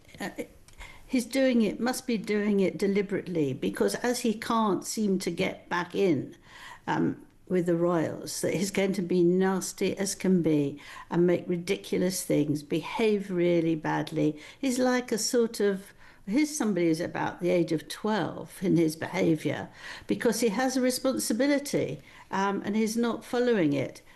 Let him have his life, but not actually try and downgrade everything else about he has had. He's became a very popular prince, and now he's absolute rubbish. And I think that they must have been doing it deliberately, otherwise it wouldn't have happened. He's done a lot for Meghan. Meghan's done nothing for him. And so you can thank Meghan for this to be the bottom layer of their relationship. What do you think Charles will have made of this TV appearance by Harry? I think he would have tried not to see it, and I think it would upset him very much because, you know, if you've got a child who's dreadful, you still love them, but you might not like what they're doing, and that would be something. But I think he won't take his attitude anymore. He's just behaving so badly. Why is he desperately trying to get back into the royal family and work with them? You can see that he's not responsible to doing that at all. You can't have someone who's going off piece and then sort of making mockery of anybody, whether they're kings or whether there's anyone. Is absolutely, it turns my stomach. Royal truth bombs, as always, from Angela Levin. Thank you so much for that, Angela. Angela Levin is Prince Harry's biographer. An embarrassing display, let me tell you. So much more to come. Does it matter what Farage said as a kid in the playground? And what about an immigrant sneaking into the audience of Question Time? Is that appropriate from our national state broadcaster? This is Morning Glory.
Across the UK, on DAB+, on YouTube, on your mobile, and on your side. This is Talk.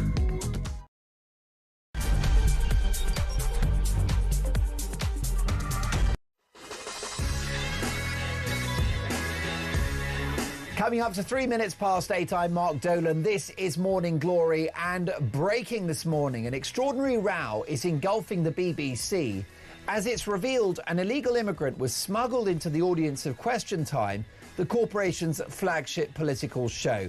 Is this proof that the BBC has finally lost the plot, no longer represents the interests of the British people? Meanwhile, the war of words between Nigel Farage and the corporation worsens, with a Reform UK leader blasting the BBC for its focus on his alleged racism as a trial. Now that is the topic of today's Dolan's Dispatch in an hour's time. My question to you this morning, does it matter what Nigel Farage may or may not have said as a 12-year-old schoolboy playing with his conkers? Meanwhile, is the great Brexit betrayal upon us as Deputy PM David Lammy breaks ranks with the Prime Minister, arguing for a customs union? But would re-entering the bloc save Britain's ailing economy? And a shock new poll reveals that Labour are now in fourth position behind Reform, the Tories and even the Greens. Will this be the last ever Labour government? We can but hope. Also this morning, Ireland, Spain, Slovenia and the Netherlands are to boycott next year's Eurovision Song Contest after Israel was given the green light to participate. Given how politically biased this competition has become, given how toxic it's become, is it time to scrap the whole thing altogether? It's all about your opinions. 0344 499 1000. Text the word talk in your message to 87222. Leave me a voice note and, as the saying goes, let's talk.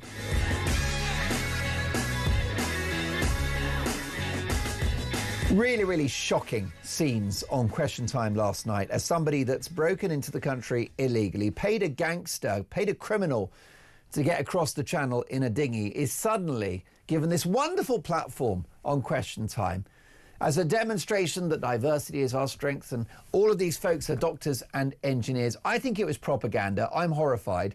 Well, this from Jackie, who says, good morning, Mark. Let's not be naive about the BBC. It is an insidious organisation of left-wing propagandists. We applied for tickets for a show called Any Questions some years ago, and the application asked us which political party we supported. How did an illegal immigrant apply for tickets? Maybe the BBC should come clean. Dennis in Manchester says, good morning, Mark. I refuse to watch left-wing Question Time, but I've seen a clip of an apparent Afghan asylum seeker who admitted being refused a right to remain in 6 European countries, so came here illegally. I'm not sure I've been refused asylum in 6 countries, so I should be allowed to stay here, is quite the positive argument that he seemed to think it was. Meanwhile, what about Nigel Farage? Those comments when he was a young kid. Does it matter? Is that a concern of yours? This is a voice note from Laura.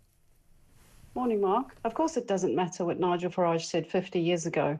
It's just ridiculous. If they have to go back 50 years to dig up some dirt on Nigel Farage, that just shows the absolute desperation of this leadership.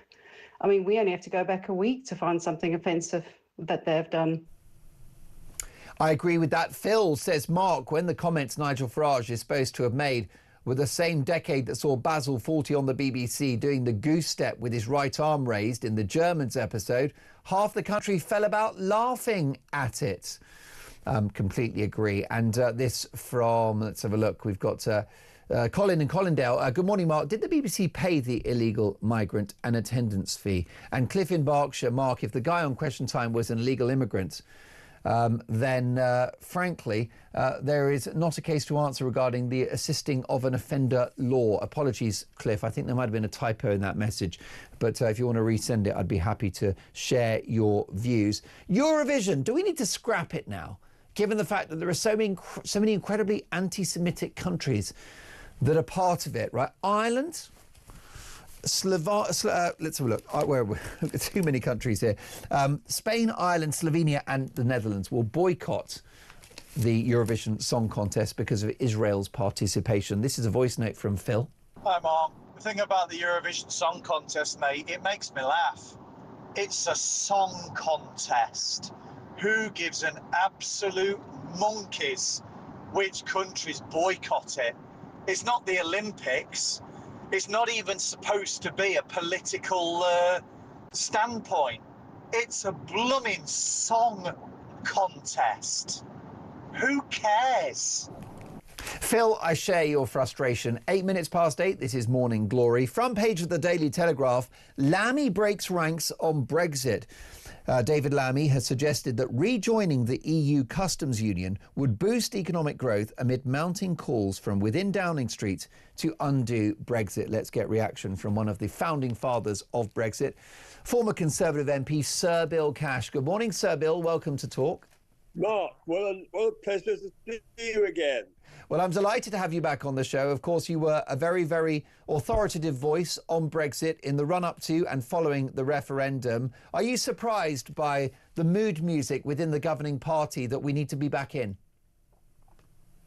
Absolutely predictable. It's exactly what I expected and what I said when we got out of the European Union. The first thing that Starmer did was to say, we want another referendum. That was within a matter of hours after we got out. So this is absolutely typical, and Lammy may have joined the gang, but it's really deeply ingrained in this appallingly disastrous government's attitude and policy. But they've got a massive majority, which they got actually by chance, because a lot of the voters decided that they had enough of the Conservatives for the time being. Does he have a point, Sir Bill, that if we were part of a customs union, it would boost trade? Absolute rubbish. Not for you, but for what the report says. In fact, the reality is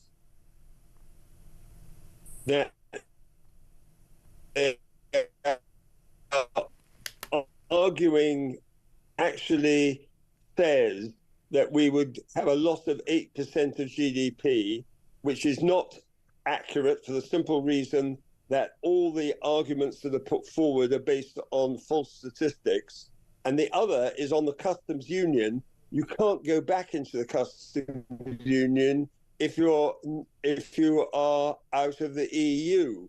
So what the Liberal Democrats are arguing is that we could go into a sort of kind of customs union, but in practice, of course, this is only to suit their own rural voters in the rest of the UK. What they're doing is they're saying we want to go back into a customs union, but it doesn't work because we're not a nation state of the EU itself, you see.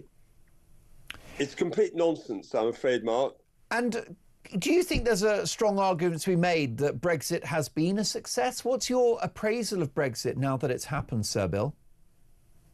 Well, it's actually as simple as this. We govern ourselves now. We make our own laws in our own parliament as decided by the voters of this country. Whichever party it is, this is the basis upon which our democracy functions. It's called sovereignty. And the decisions that were taken about our lawmaking when we were in the EU from 1972 right the way through to 2020, when we left in law, was very simple. In the whole of that period of time, not one word of EU lawmaking was ever rejected or even amended in the House of Commons. So all our laws were rubber stamped because we were part of the EU. And it was as bad as that. And the reality is that the EU itself is an economic disaster area anyway now. Nobody would want to be like France. Nobody would actually want to be like Germany either, for that matter. And the bottom line is that the benefits of Brexit come from self-government, for which people fought and died in the last war, for example. This is the problem that the members of parliament who want to go back into the EU simply won't face up to. If you ask the British people, do you want to be governed by other countries in a council of ministers which takes place behind closed doors, where all our laws are made without even a transcript and by majority vote of those other countries? Do you really seriously believe the people of this country would want to go back to being covered by the laws that are made by a European Union which is so completely undemocratic? No, they certainly would not. Sir Bill, a privilege to have you on the show. I look forward to our next on-air encounter. Leslie has said, good morning, Mark. Leslie in London here. Regarding Brexit, I understood it would save the UK millions and would control how many immigrants were allowed here, but it's now so much worse. At least as part of the EU, we knew who they were due to them having passports. Now there's no way of knowing who or where they are or doing whatever they please at our expense and detriment. Have a good day. Well, Leslie, you have a good day too. Thank you for that balancing view. Kevin is in Portsmouth. Kevin, what do you think about this? Should we go back into the EU to boost the British economy? Absolutely not. No. We voted to leave. That was a decision taken by the nation. Let's just look at that as a vote. Everybody had a vote. Everybody cast a vote. And the pile that said we wanted to leave was bigger than the pile that said we wanted to stay. You can't get more democratic than that. But certainly, people are saying, oh, if we go back to the single market and make trade easier. Well, no, it isn't going to make trade easier. At the moment, you've got to fill in customs paperwork when you're selling into and out of the EU. The same as when you're selling into and out of the United States, Australia, and anywhere else. When we were in the EU, everyone's saying, aha, no customs paperwork, which is perfectly true. However, you did have EU sales lists, which was part of your VAT return, which is once a quarter, and that wasn't too difficult. The real kicker were the intrastats, and they were hideous things. They had to be done every month. You had a week to get them in, otherwise you got massive fines. And the intrastat reference book was the thing thicker than the telephone book. And you had to trawl through all of that, picking out all the bits and pieces of your product, listing it all down and sending it off to Brussels. Every month you got a week to do it. Now, that's got to be a lot more onerous than filling in some export documentation and attaching a couple of copies of your export invoice for customs purposes. So I don't buy that at all. And if you're in the single market, all their standards are forced on us. Now, wherever you sell in the world, you have to sell to the standards of your customer. So let's just take a really simple example, moulded plugs. You buy an appliance in the UK, it's got a moulded plug on it, okay, which is great. It fits in our plug socket's a treat. If you're going to sell that same product to France, you've got to have a French moulded plug on it because they've got different plugs to ours. And if you're going to sell to Germany, you've got to have a German one because they're not quite the same size as the French ones. So you're always going to have to abide by the requirements of your target customer. It's as simple as that. Same with cars. You've got to have a left-hand drive car if you're going to sell it in Europe. So it's a nonsense argument. And coming from Lammy, you can't even count to 8. Quite honestly, it is ridiculous. Kevin, brilliant call, and thank you for pointing that out. The bottom line is we've had the Brexit debate. Kevin is so right about that. We've also had, by the way, more robust economic growth than Italy, than Germany, the so-called powerhouse of Europe. We're not spending £20 billion a year for the privilege of membership. What it means to be out of the EU is we've got a security guarantee against ever being in the euro or part of a single European army. I think it's a good thing. And I think that what we need to do is to have a government that can actually tap into the advantages of Brexit. Is the chairman ready? Is the chairman ready, Dean? Yes, indeed. OK, folks, let's head over to College Green now and the chairman of the Conservative Party, Kevin Hollingrake. Good morning, Mr. Hollingrake.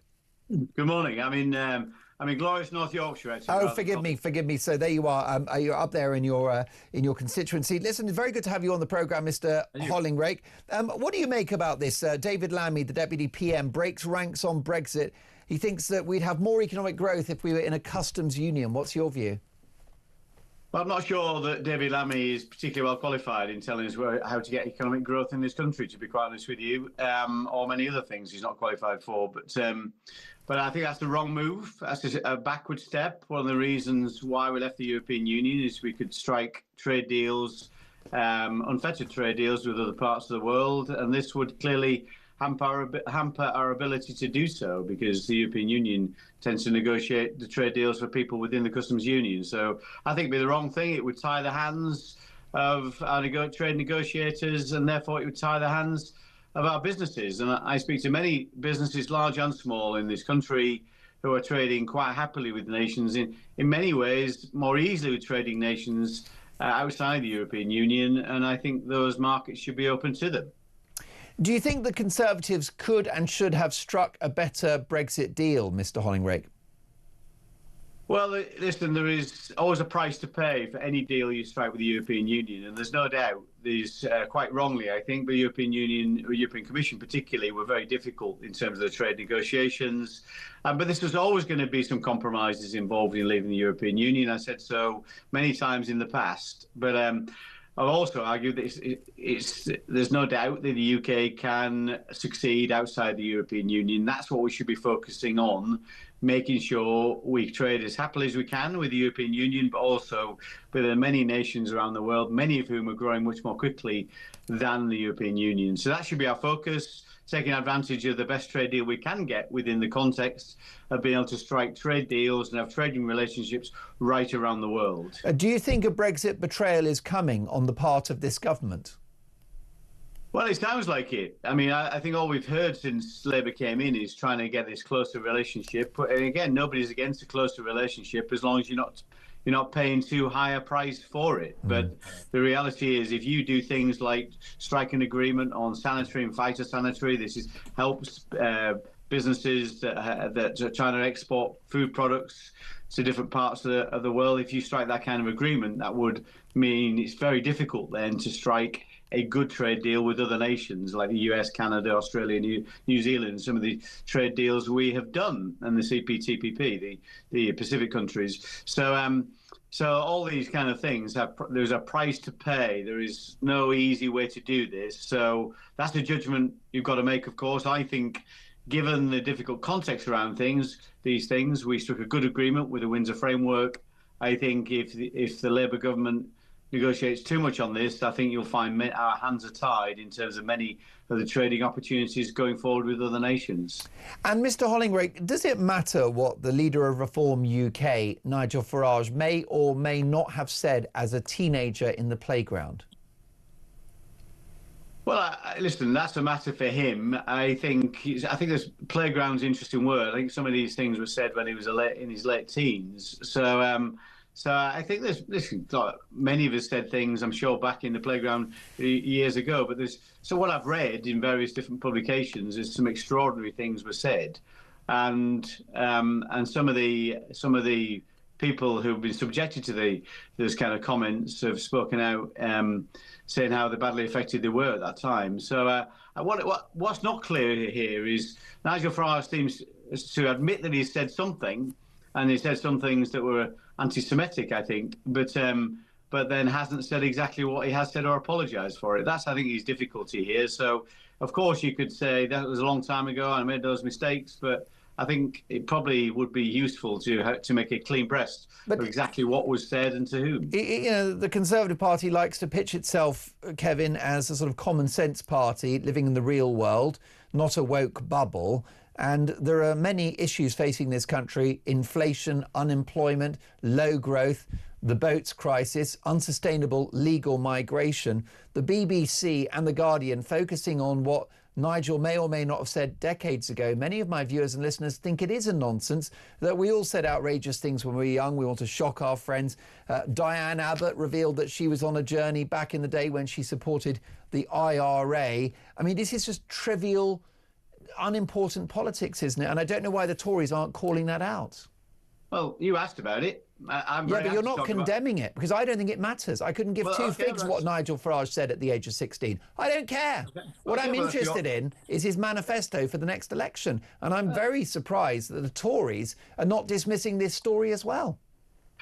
Well, I'm very happy to talk about all those things. I didn't come here with any set agenda of what I was going to talk about. I'm answering your questions. You've asked me to answer questions. I've always made a point as a Yorkshireman of answering a straight question with a straight answer. You asked me the question, I give you the answer. Well, the answer, though, is revealing, Kevin. And by the way, delighted to have you on the show. But the answer is revealing that you, as the chairman of the Conservative Party, cannot say to me on Morning Glory on Talk at 22 minutes past 8 in the morning that actually we shouldn't be talking about what Nigel Farage said when he was a teenager, that doesn't matter, that it's silly, that it's trivial.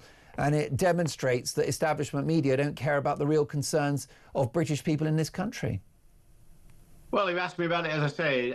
Whether you define it as trivial would be the nature of what was said and who was said to. So But Kevin, it's all a nonsense, isn't it? I don't know. I mean, don't what know did you say when you were 17? You know, did you make sexist jokes? Were you a fan of Mind Your Language on TV?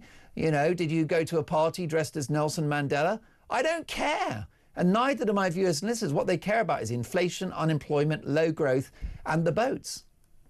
But and those things are far more important in my view too. But you asked me what I think about it. I'll tell you what I think about it. But I think it would be admirable. Not to go around my school saying we should gas them all or that Hitler was right. I think some extraordinary things that were said. So I think that is a little bit different from something than childhood banter, I think, as Nigel Farage described it. But I'm very happy to talk about small boats. Very happy to talk about how we're going to pull out the European Convention on Human Rights to make sure we can stop those small boats, how we're going to deport 750,000 people who are here illegally. Happy to talk about the economy, how we're going to cut the cost of doing government by £47 billion a year and share the proceeds of that with reducing our debt and making sure we cut taxes like stamp duty on your own home and business rates for high street businesses and for pubs and restaurants, because they're really struggling right now. So if you want to talk about those things, I'm very happy to do that. Well, I think that the Conservatives are putting together a very admirable policy platform going forward, and it's certainly proving fruitful in the polls. You know, the Conservatives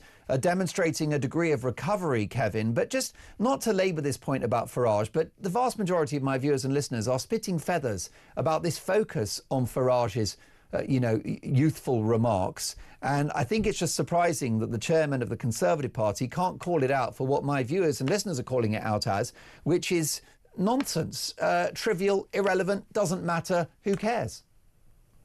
Well, Richard, again, you brought it up, not me. I mean, whether you have those views or not is up to you. I speak to lots of people, and it's a views. Is Nigel Farage an anti-Semite, Kevin? I don't know. I have no idea. Well, of course he's not. I mean, Reform are the most robustly pro-Israel party out there.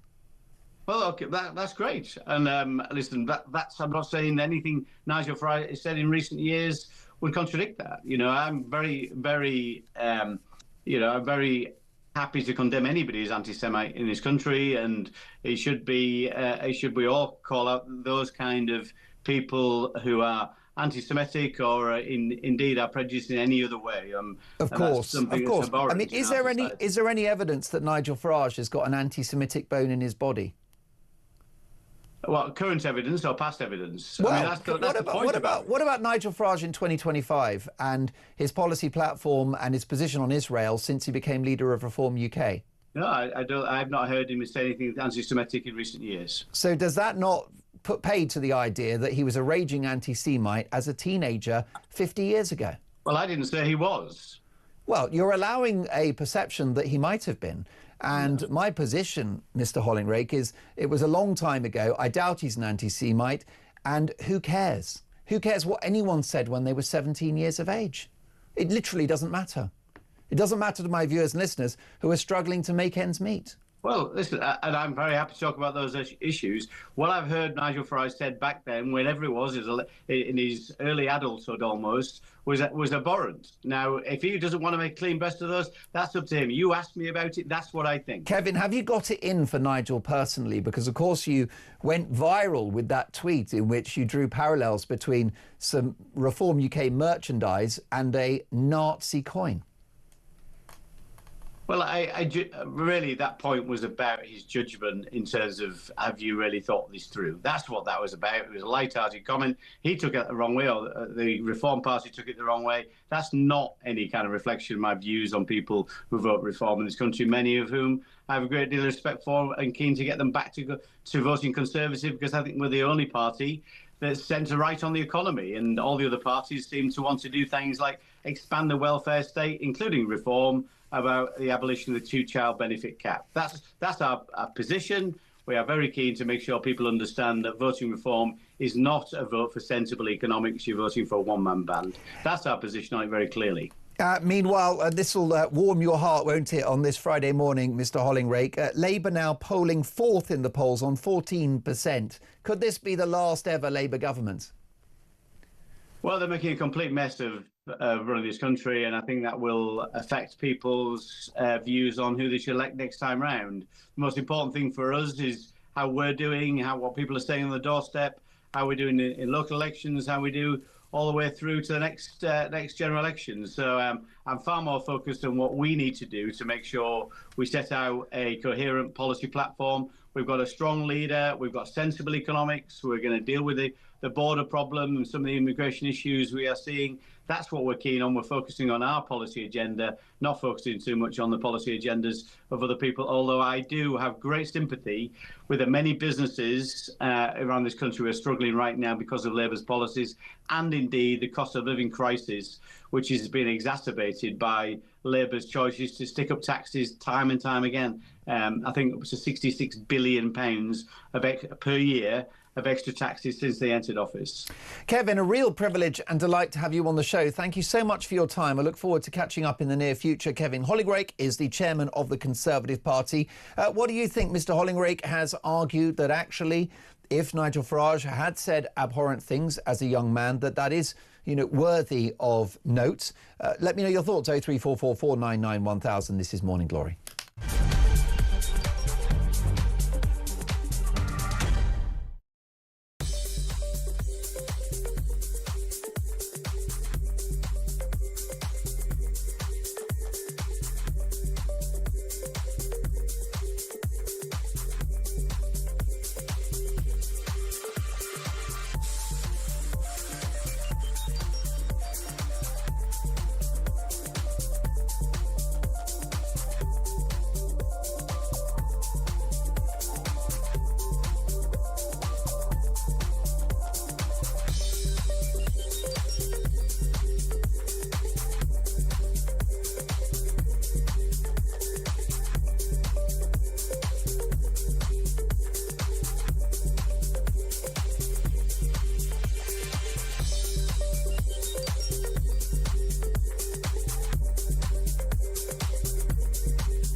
The Talk app.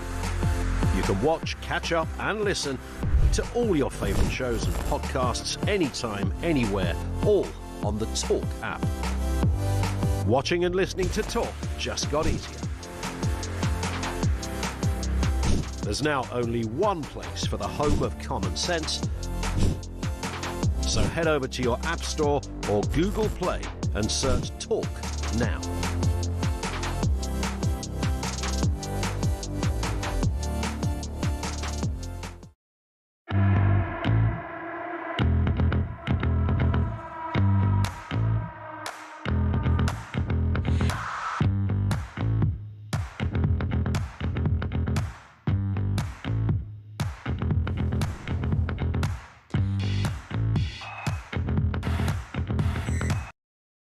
Across the UK, on DAB+, on YouTube, on your mobile, and on your side.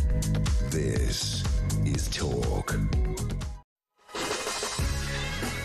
You are listening to Morning Glory. Mark Dolan with you at 8:34, and a growing row over last night's BBC Question Time that featured an illegal immigrant. Was that appropriate for the BBC's flagship political show? Let's get the views of the chief political commentator at The Independent, John Rentoul. Good morning, John. Good morning, Mark. What did you make of the contribution of somebody that had entered the country illegally on Question Time yesterday evening? I thought that was a useful contribution to the debate. I think it's interesting to hear from the people at the sharp end of the current controversy. I don't agree with illegal immigration, obviously, and I think it's important. But I think it's important if your objective is to stop the boats. I think you do need to try to understand who these people are and what they want and what their experience is. Is it appropriate, though, on Question Time, and maybe a documentary or nothing's a appropriate feature? on Question Time, Mark. I mean, Question Time's a ghastly programme which I would never watch unless I was on it, as David Doronovich once said. Well, the issue is, though, that Question Time is there to represent the concerns of the British people from across the political spectrum. No, it's not. It's there to... Well, isn't that the point? No, it's there to stoke outrage and to get the audience howling at the panel and to get simplistic clap traps from a bunch of panelists making very obvious points. It's a ghastly programme, and I don't really care who's on it and why. Well, millions watch it, though, and my viewers and listeners are quite cross about the inclusion. The viewing figures are terrible. Well, but a couple of million people watch it, that's plenty, you know.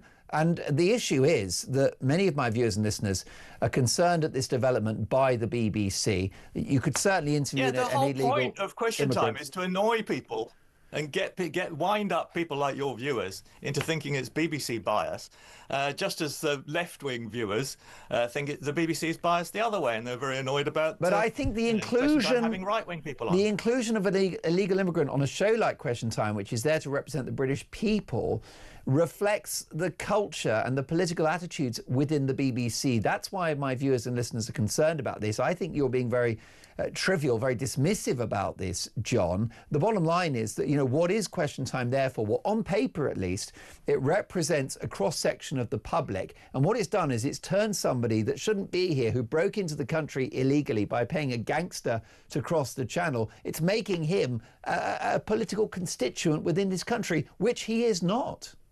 No, I'm not trivialising it or being dismissive. I disagree with what you're saying, Mark. So, well, I don't think. I think that there's a place for an illegal immigrant within the BBC's current affairs output, but not in a show that's there to represent the constituents of this country from across the political spectrum, those on the left and the right. Taxpayers. Don't be so pompous. The Question Time's not there to represent anybody. That audience is not representative. And anyway, if you want to represent the population of Britain, then possibly you should include representation for people who arrived here and sought asylum. Listen, fair enough. Now, we can both agree it's a wretched show. Delighted to say the Morning Glory, of course, is a rather superior offering. John, can I ask you about the row around Nigel Farage's alleged remarks as a youngster at school, as a teenager? Has this story still got legs, do you think? Yeah, I think people are interested in it because it tells you something about the kind of person Nigel Farage is. I mean, I listened to your interview with Kevin Hollinrake, the Conservative Party chair, and I thought it was a very good interview, very interesting. Actually, I agree with him. I mean, I think these are legitimate questions to ask, and it's interesting that Nigel Farage responds in such a touchy way. I suspect, he's a bit embarrassed about some of the things he did as a teenager and worries that they reflect on him now. But does it matter? I mean, does it matter to my viewers and listeners who are struggling to make ends meet, who are worried about the bills at Christmas, it matters, who Mark. can't heat their homes? It's, to me, it's an utter clown show, particularly given that Reform has got to be the most robustly pro-Israel party out there. But look, of course it matters. He's not a very good anti-Semite, is he? Well, He's a really rubbish anti-Semite, backing Israel's actions in the Middle East, whilst other parties equivocated. I mean, look at the Labour Party. Maybe he's changed his mind as he's changed his mind about lockdowns. I remember right at the start of the coronavirus pandemic, he was on his YouTube channel saying we've got to lock down harder and faster. He's changed his mind on that. Maybe he's changed his mind on other things. I mean, I think the important thing is this. Look, Nigel Farage could well be our Prime Minister in 3 years' time. And I think it's absolutely justified for journalists on behalf of the public to try and find out what sort of person he is and what sort of Prime Minister he would be. Look, OK, I agree with you that if you've said things as a youngster, then, you know, perhaps there's a moment where you go, look, I was 16, I didn't think those things, or I changed my mind, or I regret it, or I apologise if anyone was offended. OK, that's fine. I'm not going to go into bat if Nigel has said horrific things as a youngster. But it's just not the job of establishment media to focus on that. They need to focus on whether Reform UK are ready for government to look at their policies. Isn't that the problem?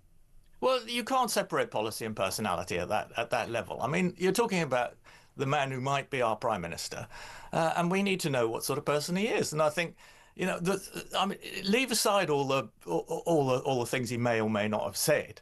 What one of his school colleagues said, a fellow pupil, was that he was the school bully, and I think that is a relevant consideration. I mean, if he was a bully, then I think people ought to know about that.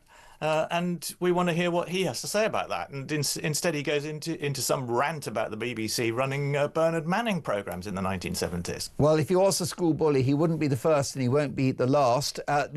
Stay with me if you can, John. This is a voice note from Carl on the subject of Farage and his childhood remarks. Hi, Mark. There's no good asking a Conservative chairman. He's never, ever going to back Farage, is he? He's always going to jump on the same bandwagon as the rest of them. He knows it's pathetic. God almighty, everyone knows it's pathetic. And anybody that's not admitting it's pathetic, well, all they're trying to do is make him look bad. And at the same time, they're just making their own party look bad. I am more determined now to vote Reform just because of this stupidity. OK, and this is Dale on the Farage issue. No, I don't think Nigel needs to apologise for anything he said 50 years ago. In fact, even if there was something that was said, playground banter was quite often the case, even back in, I would say, sort of 20-odd years ago when I was back in school. Would I repeat some of the things I said back then, 20 years ago? No, I wouldn't say it. In fact, I reckon if we dug deep enough into a lot of people, including that of the BBC and the members of staff working at the BBC, I'm sure we could uncover a lot of skeletons in the closet. John, there seems to be a gap between where my viewers and listeners are on this and establishment media outlets like the BBC, like The Guardian, and perhaps like your good self. Nonsense again. Look, I mean, you and GB News are pretty much the establishment media now.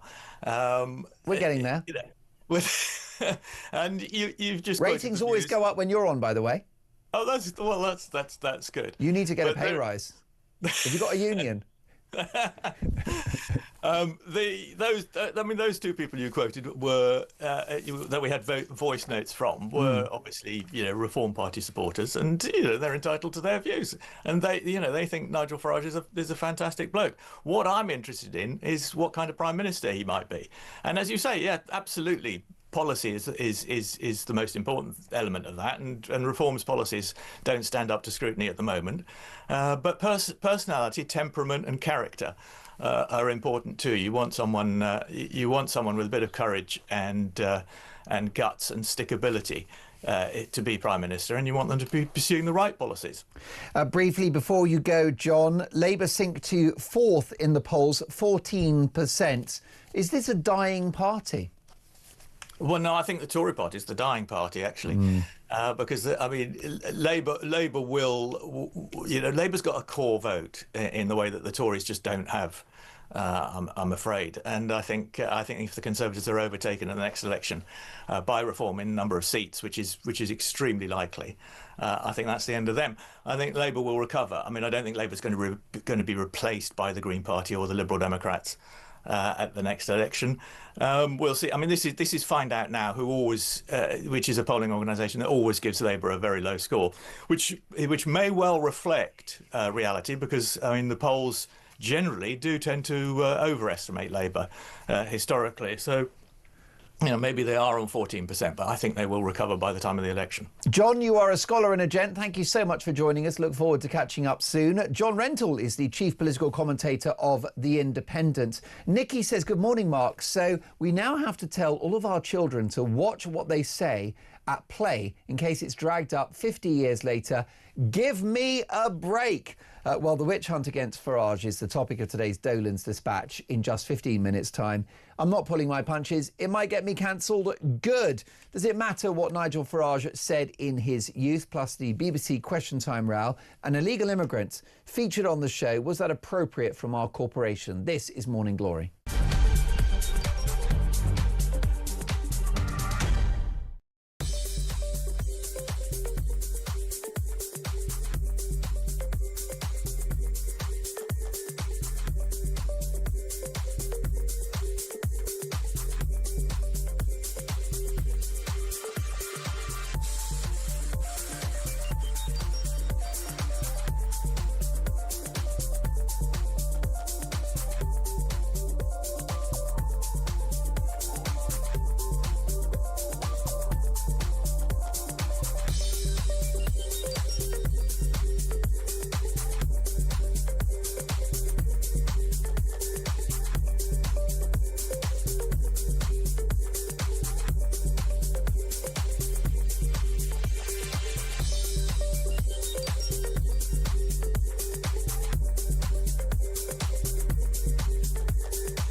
Across the UK, on DAB+, on YouTube, on your mobile, and on your side.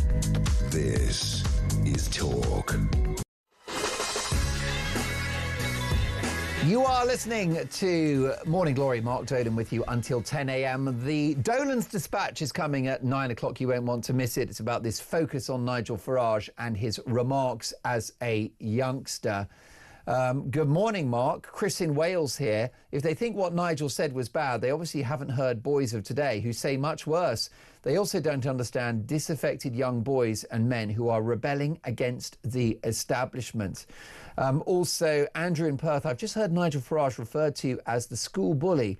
I'm sure Donald Trump was also a school bully, and he's doing a great job leading America. Thanks very much. How about this from Sam, who says, John Rentoul is worried about what kind of PM Farage would make. Where has he been in the last 18 months? He should cast a more critical eye over Starmer. So many messages on that. I can get to all of them if I had time. But let's get the latest now on the campaign to stop the arrival of 600 illegal immigrants at an army training centre in East Sussex in the small town of Crowborough. Someone that's battling against that policy is Kim Bailey, the chairwoman of Crowborough Shield. She joins me now. Hi, Kim. Hi, Mark. Good to see you again. How is the campaign going to stop this small town being disrupted by 600 undocumented men? Well, I mean, the campaign's going really well. The community is still, as tight-knit as you can imagine. The protests are getting bigger every week. So it's going really well from that front. We're still in complete radio silence from our local district council. The Home Office still don't give us anything. So it's challenging. It's really challenging, but I think we're in a really good place. And are you getting wind now from the authorities about a date of when these individuals are expected to arrive? So I went up to Westminster on Monday with Nuz Ghani, and we met with the Ministry of Defence, and they did actually confirm that they were handing the site over. So the MOD is handing the site over to the Home Office on Monday. Now, obviously, this is such a rapidly changing situation, and we have had a lot of information coming out which has not been true, such as the delays. So we know that information that was put in the media about delaying the camp was, well, essentially it wasn't quite true. Why are local residents so concerned about this use of an army training camp? How is it going to affect your life and your lives? So there's quite a lot of reasons, Mark. The key one at the moment is the cadets. So our cadets, 12,000 odd cadets use that site every year for training, for summer camps. There's obviously the regular companies that are there, Squadron 1414. There's hundreds that use it, and they are just being kicked out. The facilities there are phenomenal, and Crowborough produces some of the best military personnel that this country has seen, and they are just literally kicking them out. There is no alternative sites for these cadets, and these cadets, this is a lifeline for a lot of our kids in this area, our young people. If you think about COVID and the lockdown, we're only just really, the kids are only just starting to really recover from that, and now they're just going to strip it away, and there's nothing else in Crowborough for them to do. So that cadets is their lifeline, and they're just being literally kicked out with no place to go. I think it's disgraceful, and I cannot believe that our MOD would allow this to happen. And what are the implications for the safety and well-being and welfare of locals if 600 migrants are accommodated at this venue? So there isn't any, and there's none that we're aware of. And again, this comes back to the Home Office and Wealdon District Council not giving us any information. So the MOD has deemed that the cadets are not safe on site with the asylum seekers there. And bear in mind, they're under the kind of guard and supervision of 4 ex-military personnel. Yeah. So if they're deemed not safe, how are the school children standing at the bus stop outside the camp going to be safe? There's no CCTV in the town because it's not really been needed. It's quite, there's very little crime here. So they completely decommissioned that last year. So there is absolutely no safety. We've seen no impact assessments. There is absolutely nothing coming from the Home Office in terms of safety. There's nothing coming from Wealdon District Council. They've literally gone radio silent. You get there out of offices. There's no engagement whatsoever. There is no reassurance for the town. It's a disgrace. Do you think your campaign will be successful, Kim, or do you think it's inevitable that these men will be coming to the barracks shortly? We wouldn't be doing this if we didn't think there was a chance of winning. So I would like to say we are confident. I'm not going to, obviously can't give you any information, but we're confident. And I hope and pray that our legal system sees sense, and actually common sense is applied in this case, because it's not just about the local people. This is about putting what we are, people that are coming from war-torn countries into a simulated war zone. You've got, like I say before, you've got fire shooting ranges either side. It's like a 360 of shooting and explosions going around on that site. So you're literally going to put people who are coming to escape those sort of environments and putting them bang in the middle of it again. It's just wholly inappropriate. And I think, I hope that our judges will see that this is wholly inappropriate and apply the relevant legislation to stop it. Good luck with the campaign. Kim, thank you so much for joining us. Kim Bailey is the chairman of Crowborough Shield, who are fighting against a policy of 600 migrants being accommodated at an army training centre. This is Morning Glory at 8:51. Does it matter what Nigel Farage said as a youth?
the Talk app.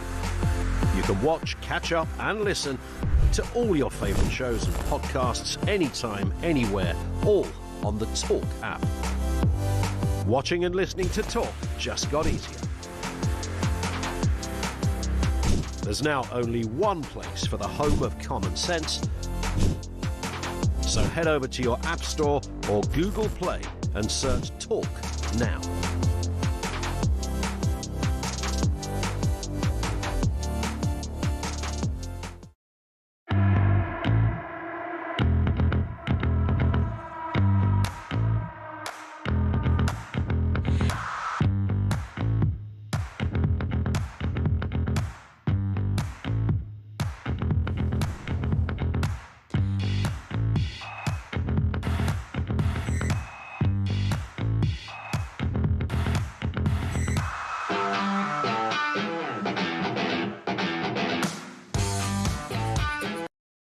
Across the UK, on DAB+,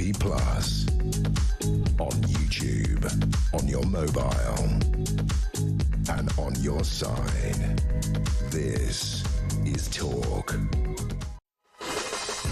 Is it appropriate for an illegal immigrant to appear on the Question Time show in the audience? John says, Mark, I watched Question Time for the first time in 12 months and heard the rather timid, pleasant boat migrants. Maybe the BBC selected him over the many predatory migrants hanging around schools or the ones who are up to other nefarious activities. The BBC were very selective. And there you go. Look, we'll get to more of your thoughts on that very, very shortly. Shall we talk a little bit about sport? 90 minutes in 90 seconds from The Sun. And I'm delighted to say we're joined by the chief sports reporter at The Sun, Martin Lipton. Good morning, Martin. And Roy Keane's not happy this morning. What's the story? Manchester United are rubbish is the story.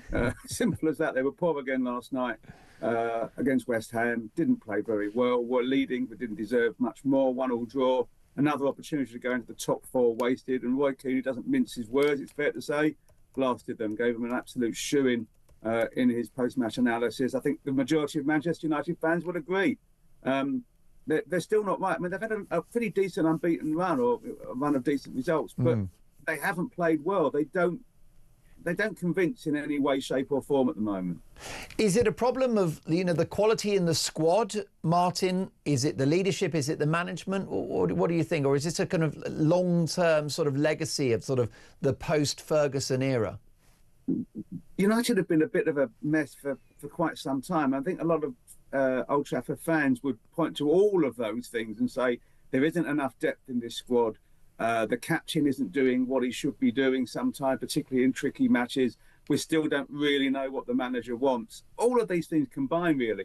And what is interesting, if you look across this midweek, the big six, as you call them, 4 of them didn't win. And the 2 that did win didn't play particularly well. Man City were very nearly threw away a 5-1 lead at Fulham.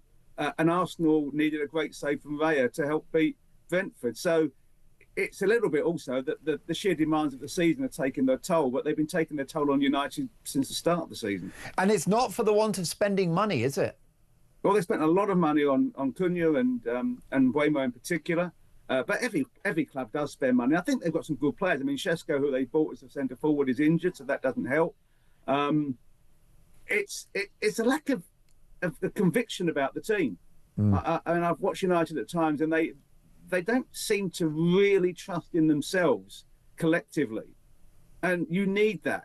You need to have that confidence and self-belief to get through the moments of adversity in matches. Martin, World Cup draw today. Are you optimistic about England's chances? Yes. I think we're a very good team. And there's a reason that England are in the elite group of 4 seeds who are going to be kept apart in the draw, because they're a really good side.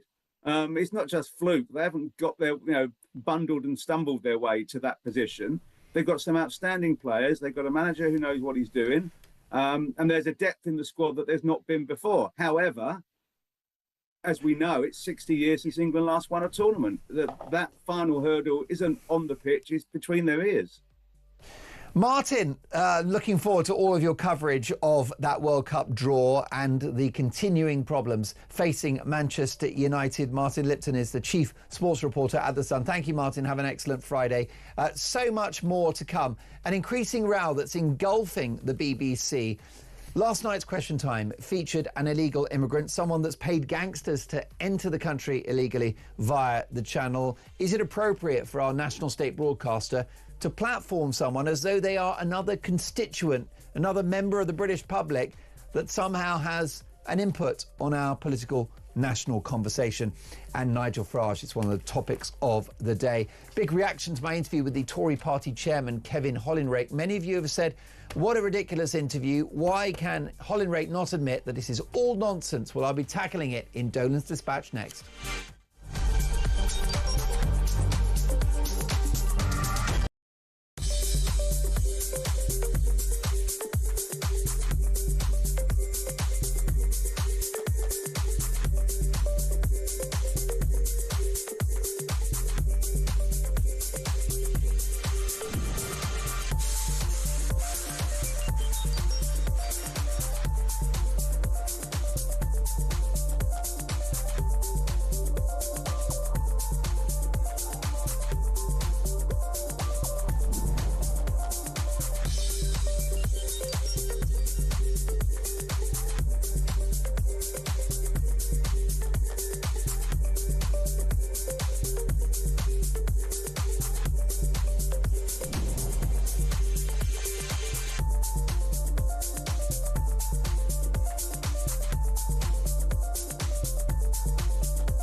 Across the UK, on DAB+, on YouTube, on your mobile, and on your side. This is Talk.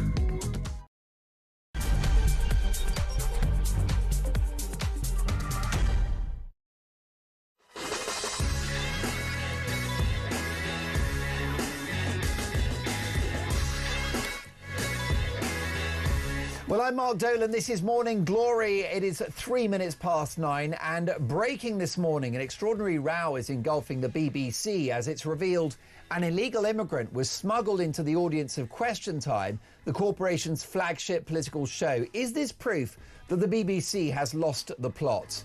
Meanwhile, the war of words between Nigel Farage and the corporation worsens, with the Reform UK leader blasting the BBC for its focus on his alleged racism as a youth.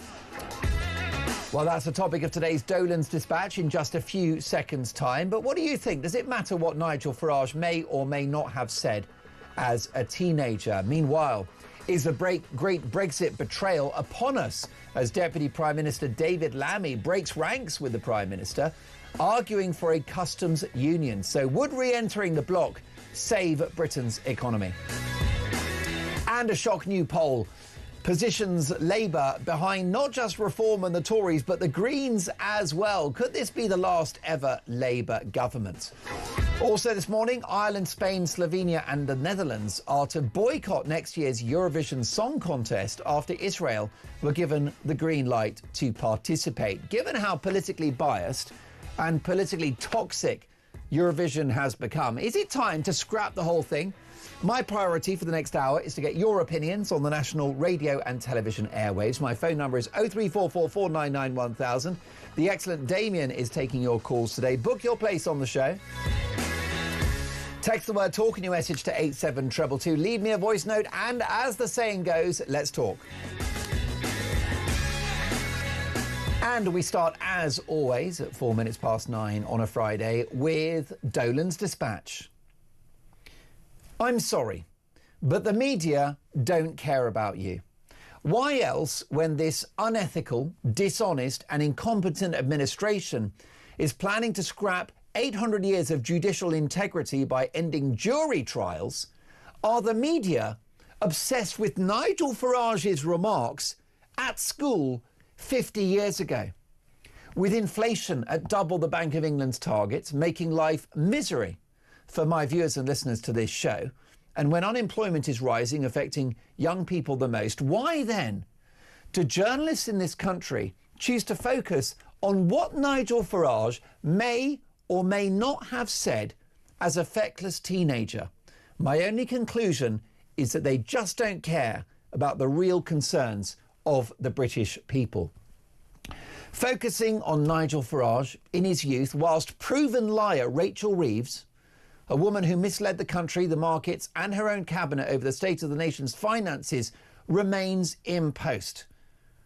And in that context, given that they focus on Nigel and his youth, it tells you everything you need to know.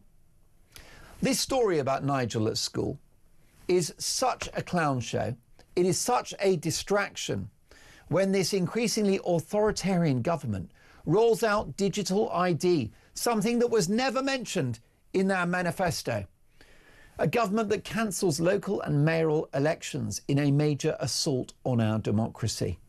Not a squeak out of establishment journalists about the ongoing assault on our borders as hundreds of undocumented men pour into the country via the channel on a daily basis. Now, this country is going to rack and ruin. We are in economic, societal and cultural decline. Our national identity is hanging by a thread. We've got ghettoised communities living in parallel to the rest of us, in an abject example of the total failure of the multicultural experiment. The country is in really bad shape. It's got big problems, and yet establishment media want to focus on what Nigel Farage may or may not have said when he was in a school uniform in the playground playing with his conkers. It's actually a sick joke. But this trivialisation of politics is something that we saw in the United States in the run-up to the US presidential elections, when establishment media outlets focused on whether Donald Trump was a nice guy or not. Trump was demonised. He was characterised as Hitler 2.0, and the public saw through it and voted for him in their millions. And I suspect the same thing will happen here in this country in a few years' time. And the great irony is that there are some very real and important questions to put to Nigel Farage in terms of economic policy. Do his sums add up? Are reform ready for government? Valid questions. Do they have the expertise? Have they got the know-how? Do they have the candidates? Who will those candidates be? All important questions. Is the party internally democratic? Is Nigel a diva? Is it a personality cult? Are its bold claims for a better Britain deliverable? But instead, the media decide to focus on his childhood days. It's an insult to our intelligence, and it reveals something very clear, which is that establishment media are terrified of a Reform UK victory. The whole thing is a joke. Forget about Nigel Farage in the 1970s. It is establishment media journalists and outlets like The Guardian and the BBC that are the ones behaving like obnoxious children. Your reaction at 8 minutes past 9 on Morning Glory, 0344 499 1000. Neil is in Buckinghamshire. Good morning, Neil. Morning, Mark. How you doing? I'm very well. Does it matter to my viewers and listeners what Nigel Farage said 5 decades ago? In my eyes, no. When you look at the people that are running the country now, like Wes Streeting, who tweeted about pushing a man under a train, he is being touted as a possible replacement for Keir Starmer. Yet people like John Rentoul, who can't worry about that, they do not like Nigel Farage. They're worried. The Tories are worried. That's why they won't condemn it. Angela Rayner calling the Tories scum. John McDonnell calling Esther McVeigh about lynching her. All these people, people like John Rentoul, wanted to put in power. And they're worried about something a 12-year-old said. Most definitely. And Neil, the Prime Minister, Keir Starmer, wanted to abolish the monarchy. I mean, we say things and we think things that when we're younger that change. Well, the other thing, Keir Starmer, he didn't prosecute Jimmy Savile. Where's Nick Brown? He's covered up that. Yeah. He's a man of honour, is Sir Keir Starmer.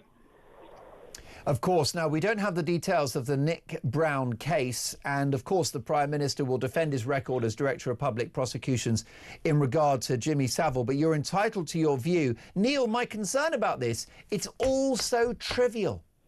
Yes. I mean, I'm not being funny, but we've got bigger things to look at. But the trouble is, if this is all they've got to throw at Nigel Farage, it shows you how worried they are. And they know that people are going to vote for reform. The Tories know it, Labour know it, and the Greens, let's be honest, they're a joke.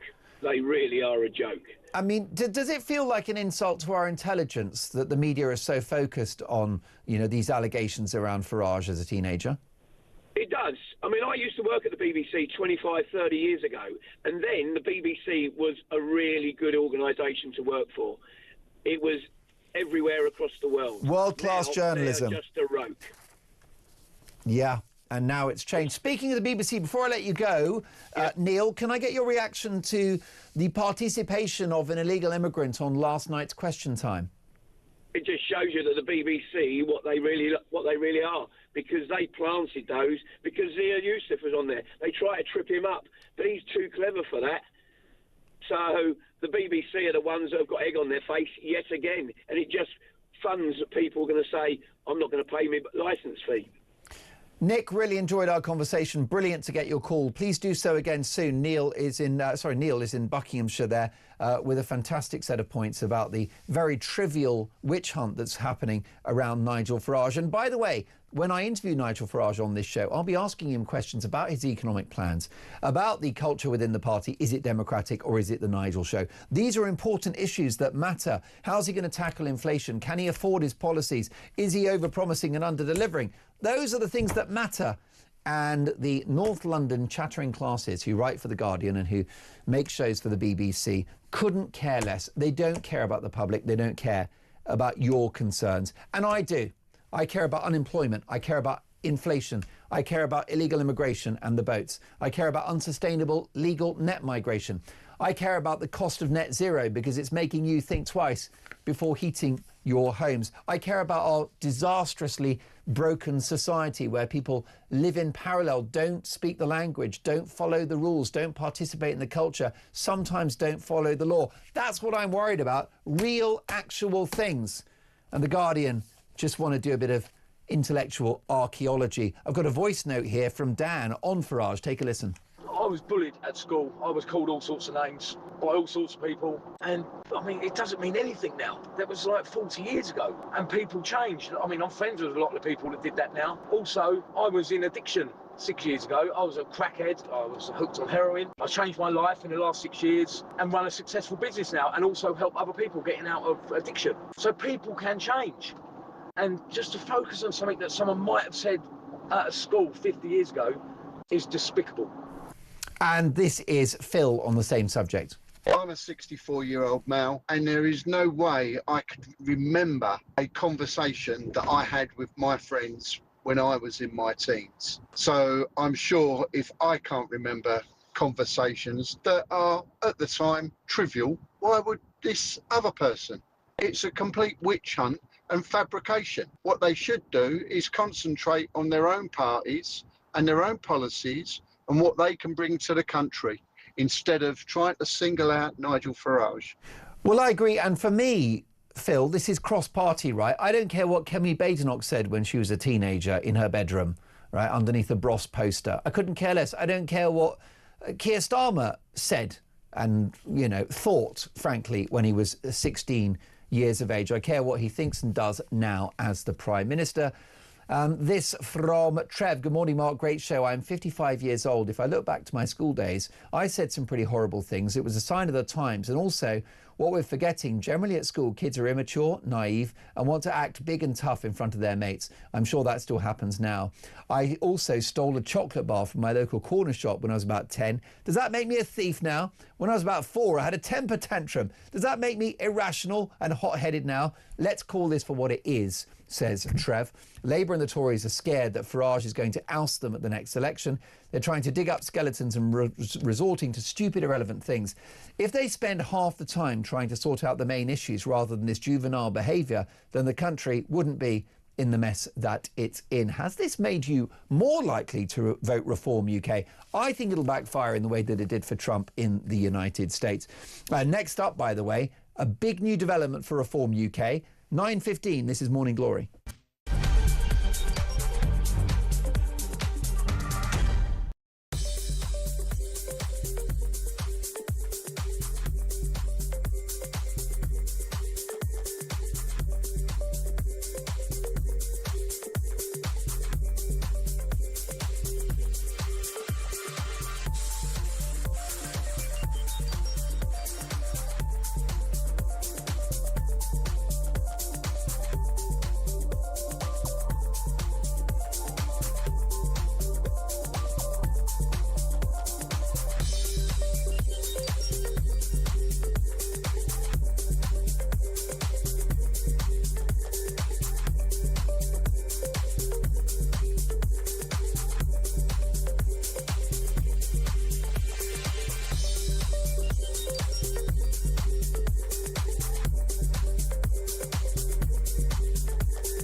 The Talk app.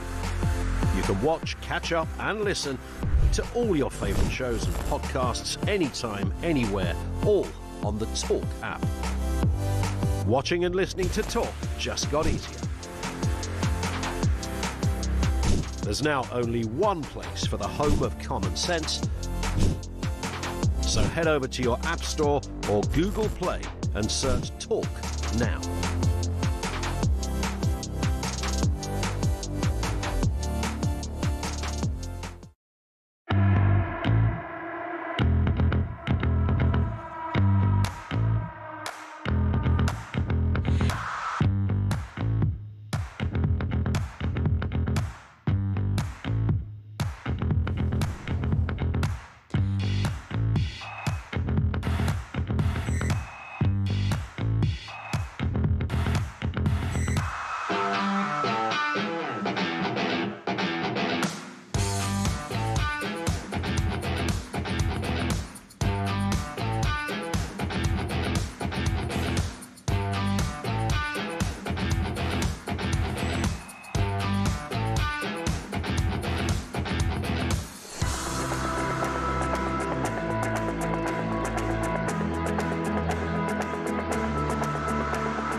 across the UK.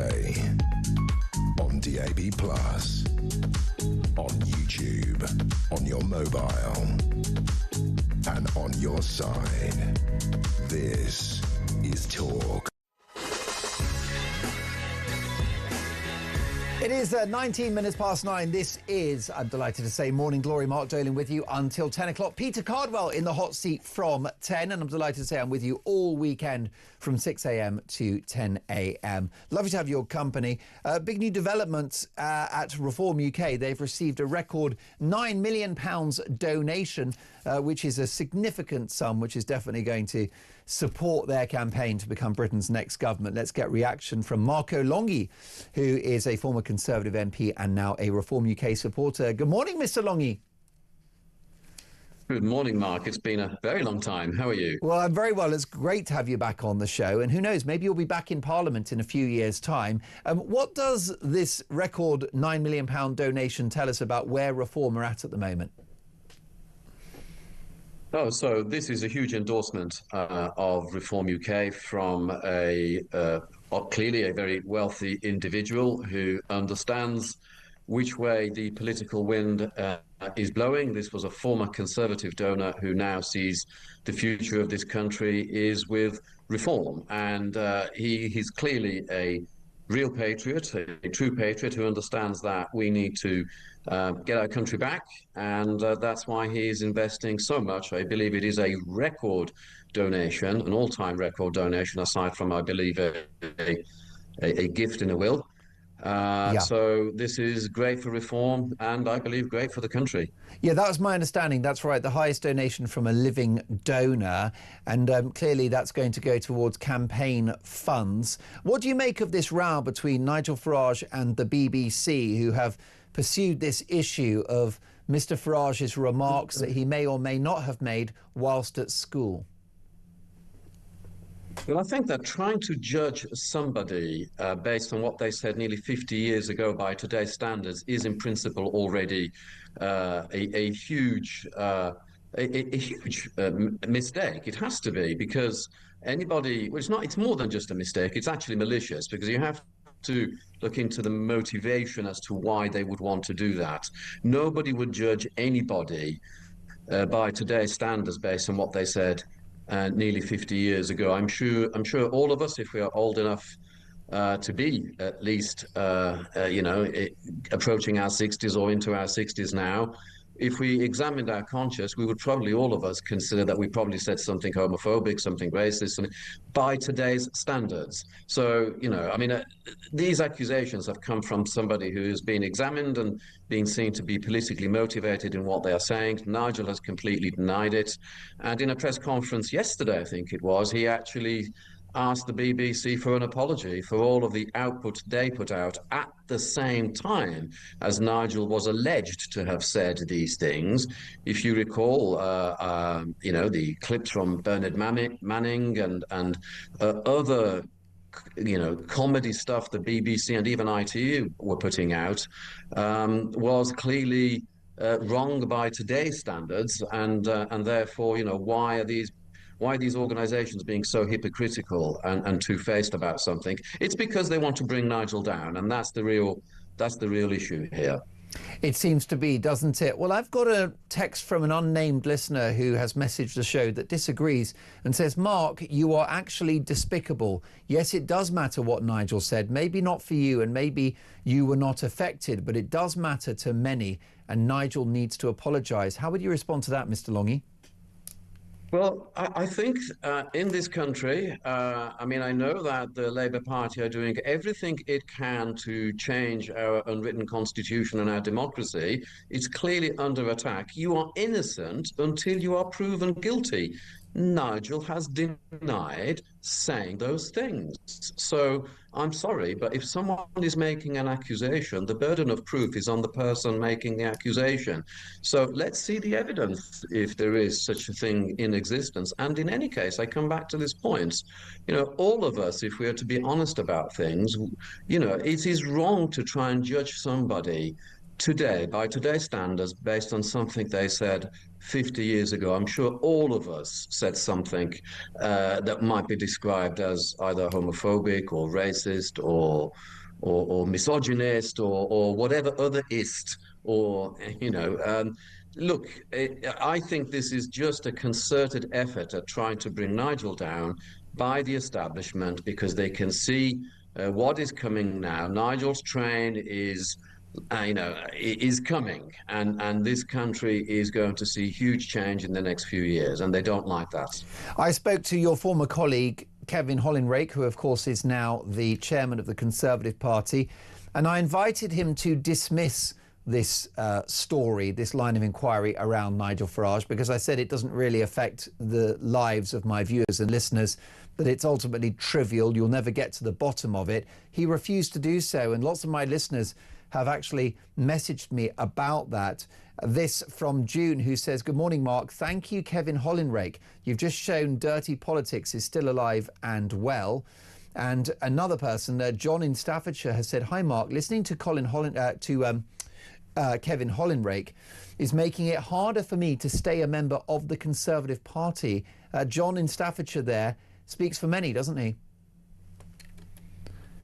He does, quite clearly. And, I was a colleague of Kevin's for the period of time that I was a member of Parliament, and I'm truly shocked at what he has done. I have tweeted him, I have tagged him, and I've tagged all of the shadow cabinet to come out and denounce what he did on X, commonly known as Twitter still, and aligning the Reform UK with the Nazis. I think it's a dreadful thing for Kevin to have done. And if he'd have come out and apologised and said he did it, it was a mistake at the time, I'd have had more respect for him. But I'd like to think that Kevin knows me. And I'd like him to look me in the eye and say, "Yes, Marco, I do believe you are a Nazi as well," because I'm truly shocked to the core at what he has done. And for Kemi and others to just simply try and defend this inexcusable slur on all of those people that they are allegedly trying to win back to the Conservative Party by describing them as Nazis is just unbelievable. It's outrageous, it's disgusting, and everybody knows that the moment you bring Hitler or the Nazi Party into any conversation, you need to be extremely careful as to what you do. So, if it was just a moment and a lapse of judgment by Kevin, I'd kind of get it, because I thought that at the core he was a good guy, but he's not done that. He's not apologised, and neither. I think it's only Suella Braverman who's come out and absolutely denounced what Kevin has done, and for Kemi herself to describe it as just as something funny that she found funny is just outrageous, and I think it tells you a lot about a Conservative Party who is absolutely desperate, trying to win people on their side by hook or by crook, by any possible means, and it's awful. And I just hope that those true Conservatives out there can just see this for what it is, which is an act of desperation. They should have apologised for what Kevin did, and they haven't. And Kevin Hollinrake is digging in. I invited him, Marco, to say, look, Nigel Farage, we've got to examine his policy platform, do his numbers add up, will he really stop the boats, valid questions. And I invited him to say, why didn't the Tories focus on that and dismiss this kind of Nazi slur from his childhood years? And he did not take that opportunity. Jane has messaged the show, Marco, saying, "Good morning, Mark. Just listened to your interview with Kevin Hollinrake. If he thinks his observations about Nigel are going to turn people back to the Conservatives, he's as big an idiot as this government." And Bill says, "Mark, when will the left wokies ever learn? The more they try to discredit Farage on something alleged half a century ago, the more we will know the establishment are terrified, and the more we will support him and reform. Keep it up, establishment. It's going to backfire, isn't it?" Gaynor is in Leicestershire. Gaynor, you are in the company of myself and Marco Longy, former Tory MP, now Reform UK supporter. How are you this morning? I'm absolutely marvellous in light of the things that are all occurring in the country, yeah. Gosh, we're going to hell in a handcart, aren't we? Do you care what Nigel Farage may or may not have said as a youngster? Absolutely not. I was an absolute cow when I was at school. and into my late teens, but I've turned things around and I've stood for local council and everything. So no, don't care a hoot. It's about what he does now. Indeed. And I think you might have called us about Brexit, because this is the front page story in the Telegraph. Lammy breaks ranks on Brexit. The Deputy Prime Minister, David Lammy, says joining a customs union would boost growth. What do you think about that, Gaynor? I think, I'm not a conspiracy theorist, but I think Keir Starmer is already working alongside the bigwigs of the EU to bankrupt this country, and then they'll come along like a knight in shining armour to bail us out. But what they're doing is buying us, like the other poor countries who've recently joined the EU. Then we will be part of the EU, never to come out. And just on another note, about Farage being, or Reform taking on being the governors. Yeah. Once upon a time, both Labour and the Conservatives had never governed a country before. It's a very, very good point. It's a very good point. And sometimes it's a bit mad, isn't it, Gaynor, to think that the people that cause the problems in this country are the ones that will fix it. Exactly. And the reason the Conservatives didn't make a good job of Brexit is because every time they come up with an idea, the Labour people slag it off and won't pass it through. Now they're left with and they're not clearing any mess up. They're creating a bigger mess of their own. They're selling us out to the EU, guaranteed. Gaynor, stay with us if you can, because a political row has blown up around the BBC and the Question Time show. An illegal immigrant featured in the selected audience of last night's Question Time show. Take a listen. So the man in the white shirt, now I know you came over on a small boat. Am I right about that? Yeah. What's your response to what you're hearing? Because obviously everyone is talking about people like you. Well, let me say something first. I just want to clear that leaving the convention doesn't just affect the migrants. It would give ordinary people one less court, to protect their rights. Even for weekend checks and the government power, risk on peace settlement in Northern Ireland and damage our security cooperation. Is it right, Gaynor, and I'll be asking Marco Longi in a second, but is it right to platform an illegal immigrant as the same as a voter of this country, someone that's paid into the system for years? So no, it's not. But the BBC, the British Buyers Company, will never change the colours. They've done this to try and get the political sway that the Labour's doing the right thing by letting them come in. You've got to think of the bigger picture. Another few years down the line, there's going to be probably 500,000 people, 2 million illegal immigrants in this country. And Labour think they're going to vote Labour at the next elections.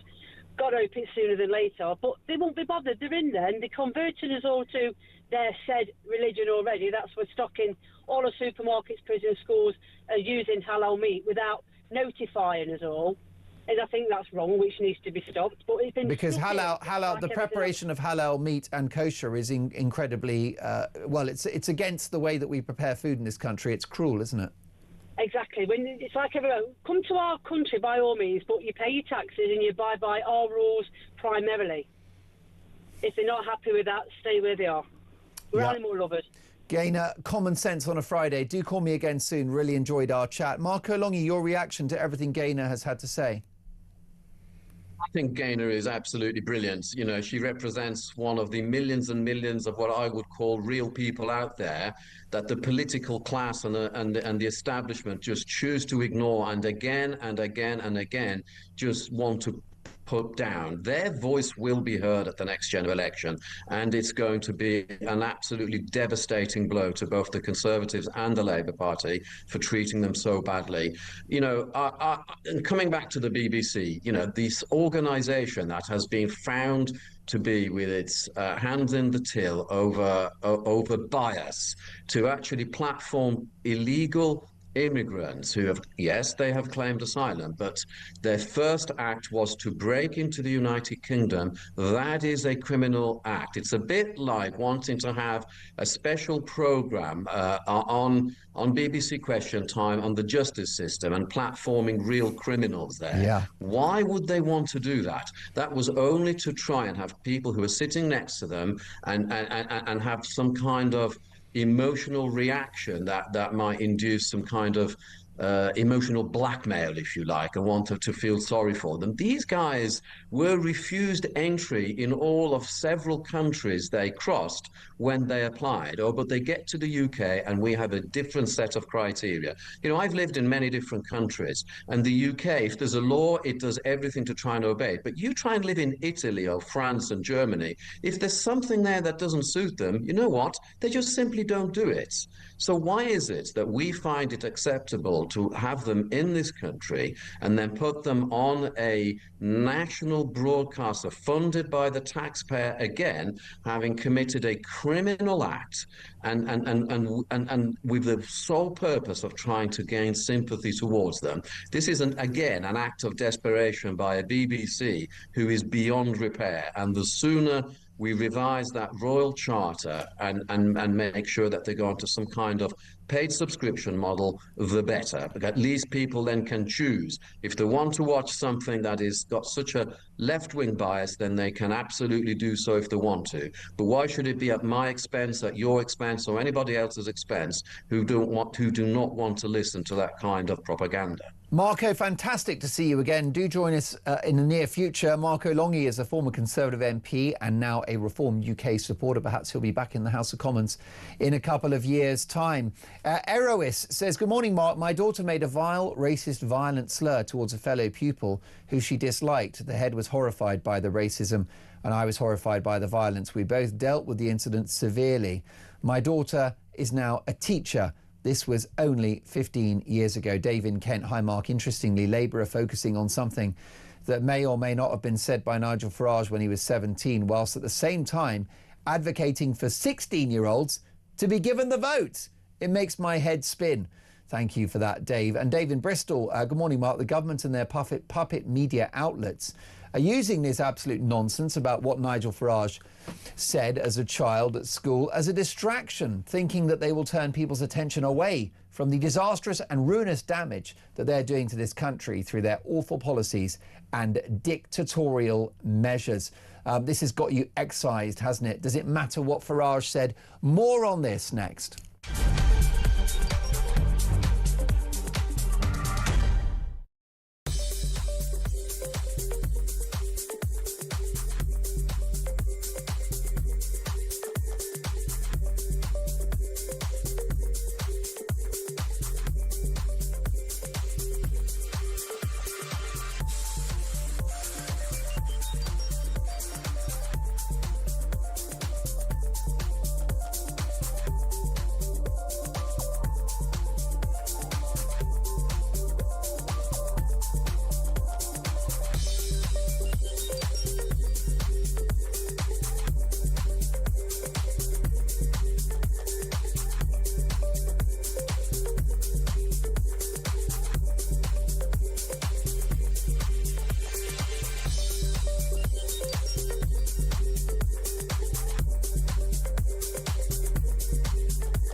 Across the UK. on DAB+, on YouTube, on your mobile, and on your side. This is Talk. Morning Glory, 9:38. Good morning, Mark, says Betty. The BBC and left-wing taxpayer-funded establishment outlets are desperate now. This is clearly to put the Jewish donations away from reform. No doubt he was a scoundrel, but that was society. Let's see Lammy and Rayner's full school history. Dave in the Cotswolds says, good morning, Mark. In 1979, the BBC aired a programme called Open Door, looking at racism in the media, focusing on It Ain't Half Hot Mum. The show was presented by Stuart Hall, the convicted child sex offender. You couldn't make this stuff up. Tony in West Yorkshire, good morning, Mark. What about the programmes the BBC broadcast in the 70s and 80s, like Till Death Do Us Part? Anyone who's not old enough to remember, look on YouTube. Total hypocrites. I've got a voice note on this, and it's Boz. Take it away. That illegal immigrant that was in the audience really should have been apprehended on his way out, taken somewhere and interviewed over exactly who brought him in, when he got in, and what's his legal standing for staying here. Absolute biased rubbish. And as for Farage, what he said at that age doesn't mean nothing. We want to see what he can do now. Lammy talks rubbish even now, and he's not a kid, is he? Brilliant voice note. Thank you for that, Boz. It is 9:40 and a developing story, Eurovision chaos as nations pull out over Israel's entry. Spain, Ireland, Slovenia and the Netherlands will boycott next year's Eurovision Song Contest after public broadcasters decided to allow Israel to take part. Let's get reaction from the writer and broadcaster Jonathan Saccadotti. Good morning, Jonathan. What does the messaging tell you in regard to sort of Spain, Ireland, Slovenia and Netherlands actions? What exactly is the message of this boycott in your view? They can't adhere to the spirit of music, joining together countries, wars, despite all of those things, which obviously is the aim of something like the European Broadcasting Union and this song contest in particular. And anyway in recent years, so I think it would probably be a benefit to lose some of them, and you know, if it's for that, I think this. Now at 9:41 in the morning, I will say there's a slight problem with Jonathan's line. We're going to put 10p in the meter if we can, folks, and see if we can get the line back up to Jonathan Saccadotti. I think this is truly horrific. OK, so you've got four European countries that are going to boycott the Eurovision Song Contest because the only democracy in the Middle East, a country that was illegally invaded and suffered the worst attack on Jews since the Holocaust, defended itself, successfully prevailed over Hamas, which is a death cult in whose constitution it is the stated aim to kill all Jews.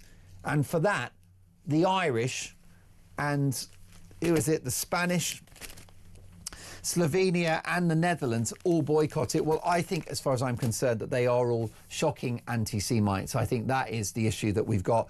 It's truly egregious. It's so wrong. It's so disgraceful. We'll try and get the line back up to Jonathan very shortly. But I think that actually the war in Gaza has been a diagnostic test of a lot of people and their values.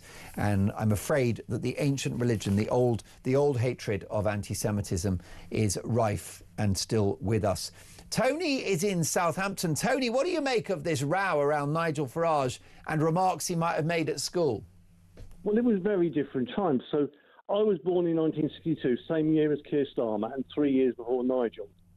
We used to play cowboys and Indians, and we had guns and a little Indian tent and shoot the Indians, right, which would be totally wrong now. Yeah.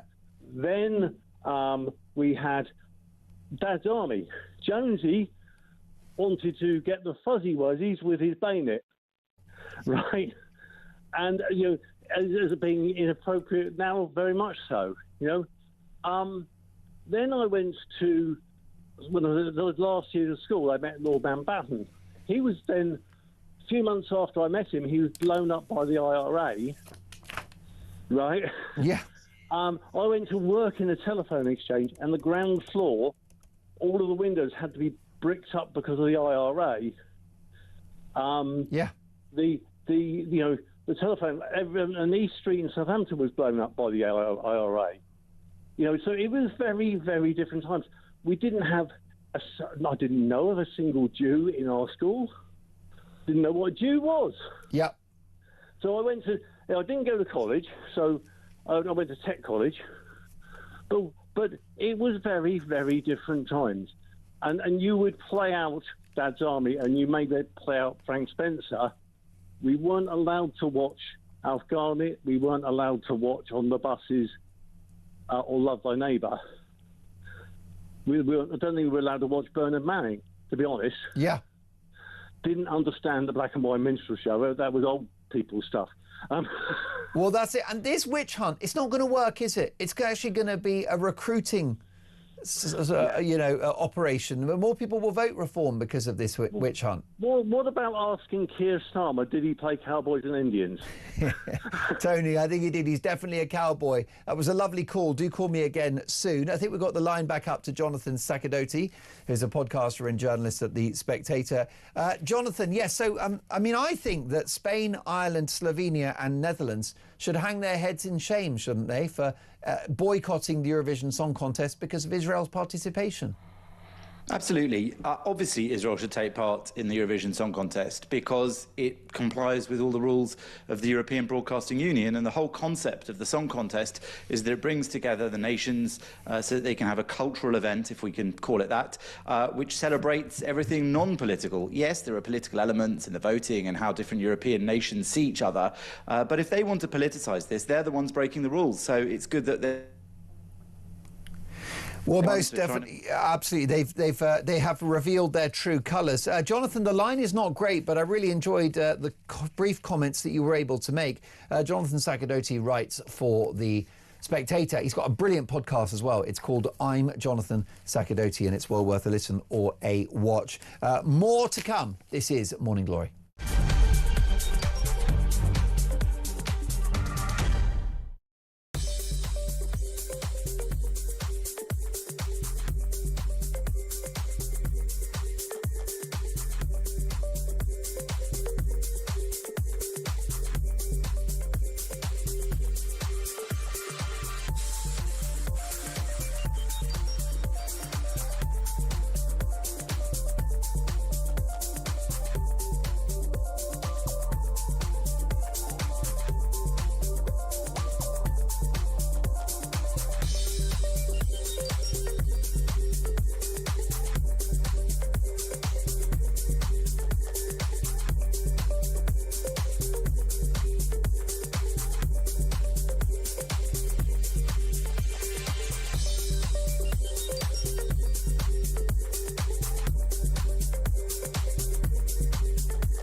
The Talk app.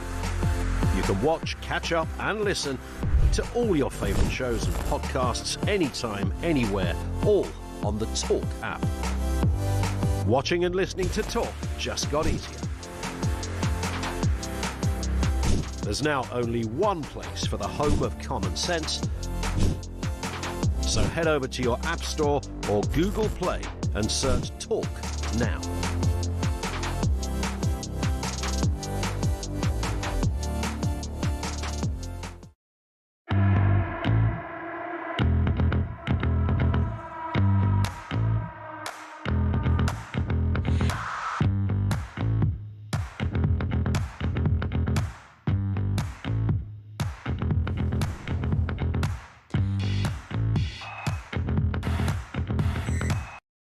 Across the UK, on DAB+,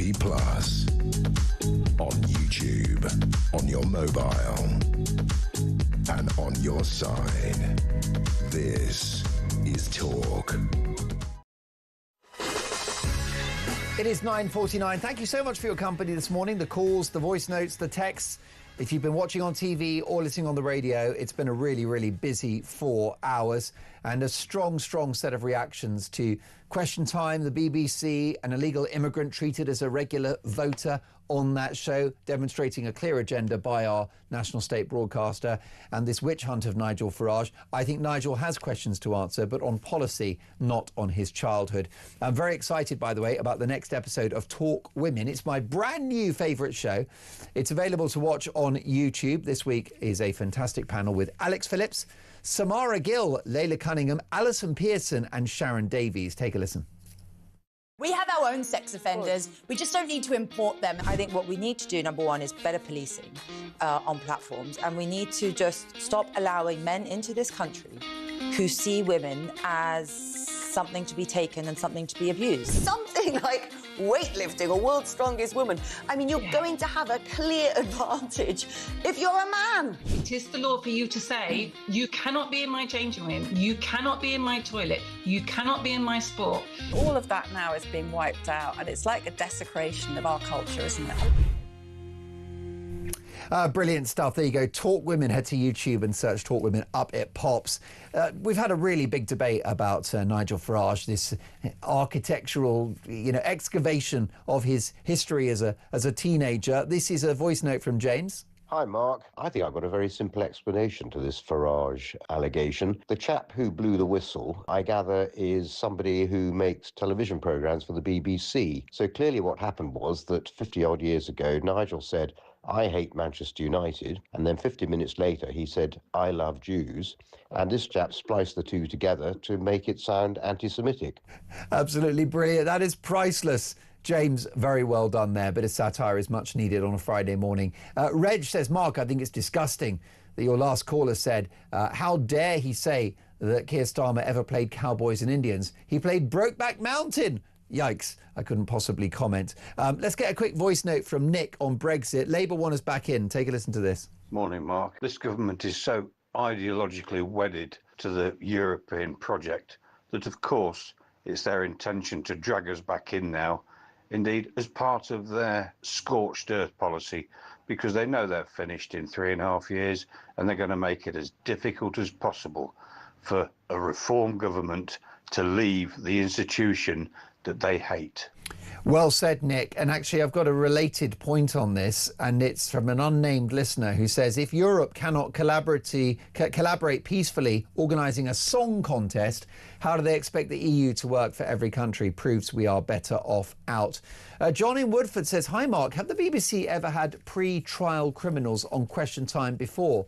Surely it's illegal, as it can prejudice a trial, and thus Question Time have broken broadcast and journalism rules. Charges must be brought immediately. And isn't the BBC wonderful, says Ted, that they have foreign criminals now purporting to be British, invited to question British politicians on their views while stating this is what your licence fee pays for. I do hope Trump sues them, and if he wins, it won't come from our pockets. It will come from BBC coffers, reducing their ability to pay silly salaries. So glad I don't pay for a BBC licence. I did get another really good one. Yes, I think this is from Jacqueline in Liverpool, who says, good morning, Mark. Question Time's illegal immigrant just stiffened my stance on these boat people. A young man who I couldn't understand reading a script from a phone screen. What is he adding to society? Jacqueline, thank you for that. Neil's in Brighton. Good morning, Neil. Good morning. It's Nigel, actually. Nigel, apologies. My eyesight's letting me down. Should have gone to Specsavers. Nigel, what do you make about the Farage witch hunt? Well, I normally love your Dolan's dispatch, but I think you're kind of missing the point slightly, because I think you're coming at it from a premise that the BBC is a media organisation. They're not. They're a left-wing activist organisation, and they're absolutely terrified of a reform victory. They've got so much form on this. I mean, I would absolutely venture they hounded Boris Johnson from office. They hounded Liz Truss from office. And I did some research on that and just looked at all the BBC headlines after the Liz Truss mini-budget. And for the best part of a month, every single headline, every day, was about her and the mini-budget. Yeah. Well, compare that to what's happened with this latest budget. How quickly they've dropped the story about basically her effectively lying and misleading the public. But my main point, Mark, is that be under no illusions. This is just the start. The BBC will unleash a campaign of fake news, gaslighting, and I don't know, something, editorial manipulation as we march up to the general elections. It's just a matter of, it's just a matter of time, really. Now, of course, the BBC will defend their editorial line in regard to Nigel Farage. They'll point out that other outlets have focused on alleged remarks he made in the past. They will argue that they have to represent the broad spectrum of political opinion, that they must probe the morality, the ethics and the intellectual past of a man that may be our next Prime Minister. It's not a defence I share, Nigel. Here's a quick one for you. Will it work? Will this witch hunt work? Well, to some extent, I think it will. I mean, the BBC reached something around 60% of the population. And I don't know that talk listeners, talk viewers, they understand, they see what's going on. But I think there's a group of UK that I kind of call strictly UK. They're people who aren't engaged in politics. They just consume politics subconsciously. They watch strictly on a Saturday night and then catch the BBC News. And they're not seeking out news. They're passive consumers of it. So those people, I think it will affect. But I do think the BBC is becoming more and more impotent because, there is talk, there is social media, so people do get a more balanced view now. I think so. They don't dominate the culture like they used to. Thank goodness, Nigel. Thank you so much for a brilliant call, Nigel, in Brighton there. Jimmy has called Morning Glory. Good morning, Jimmy. Hey, how are you going? Very well indeed. What do you think the row around Nigel Farage's alleged comments tells us about, the state of Britain? I'm not Nigel Farage's biggest fan, but I am his age. And I grew up listening to, watching Alf Garnett and Love Thy Neighbour and stuff like that. And what people forget about those shows was every week it was the white guy ended up looking bad. Yeah. It was, and we cheered it on. Alf Garnett was the fool. Alf Garnett was the fool, wasn't he? Yeah, and so in Love Thy Neighbour too. I can't remember the black guy, the actor. Yeah. But he always came off on top. Was it Don Warrington? Was it Don Warrington? That's it, yeah, that's right. And we used to sit there cheering him on. It wasn't racist at all. In fact, it was the opposite of racism. Most definitely. If I play you into one other thing with the Eurovision Song Contest, I'm hoping more countries boycott it. And at least give the UK a chance of winning it for once. That's true. We won't have to have null point if we're the only ones in the competition. I mean, I think it's shocking, right? If we get null point, we'll still win if we're the only ones in it. Yeah, most definitely. Jimmy, what do you think is going to happen with our politics? You've got Labour now at bottom in the polls, Reform ahead. Are they going to win the next election? I think, I tell you what, I said I'll never vote Conservative again, but I think Kemi's doing good. If she carries on as she is for another couple of years, I think Conservatives will be coming back. That's interesting. I never thought I'd say that. She does. She definitely seems to have found her voice. Her response to the budget was particularly potent, wasn't it? Yeah, and since then, and even before then, the Prime Minister questions, she was weak to begin with. I was watching her question time to begin with, and I was thinking, no. And now I'm thinking, yeah, go girl, you're getting there. Interesting. Well, Jimmy, you're getting there. Really, I sort of trust her. I sort of trust her, and she's the one MP that if I had to go out for a drink with, I'd go out.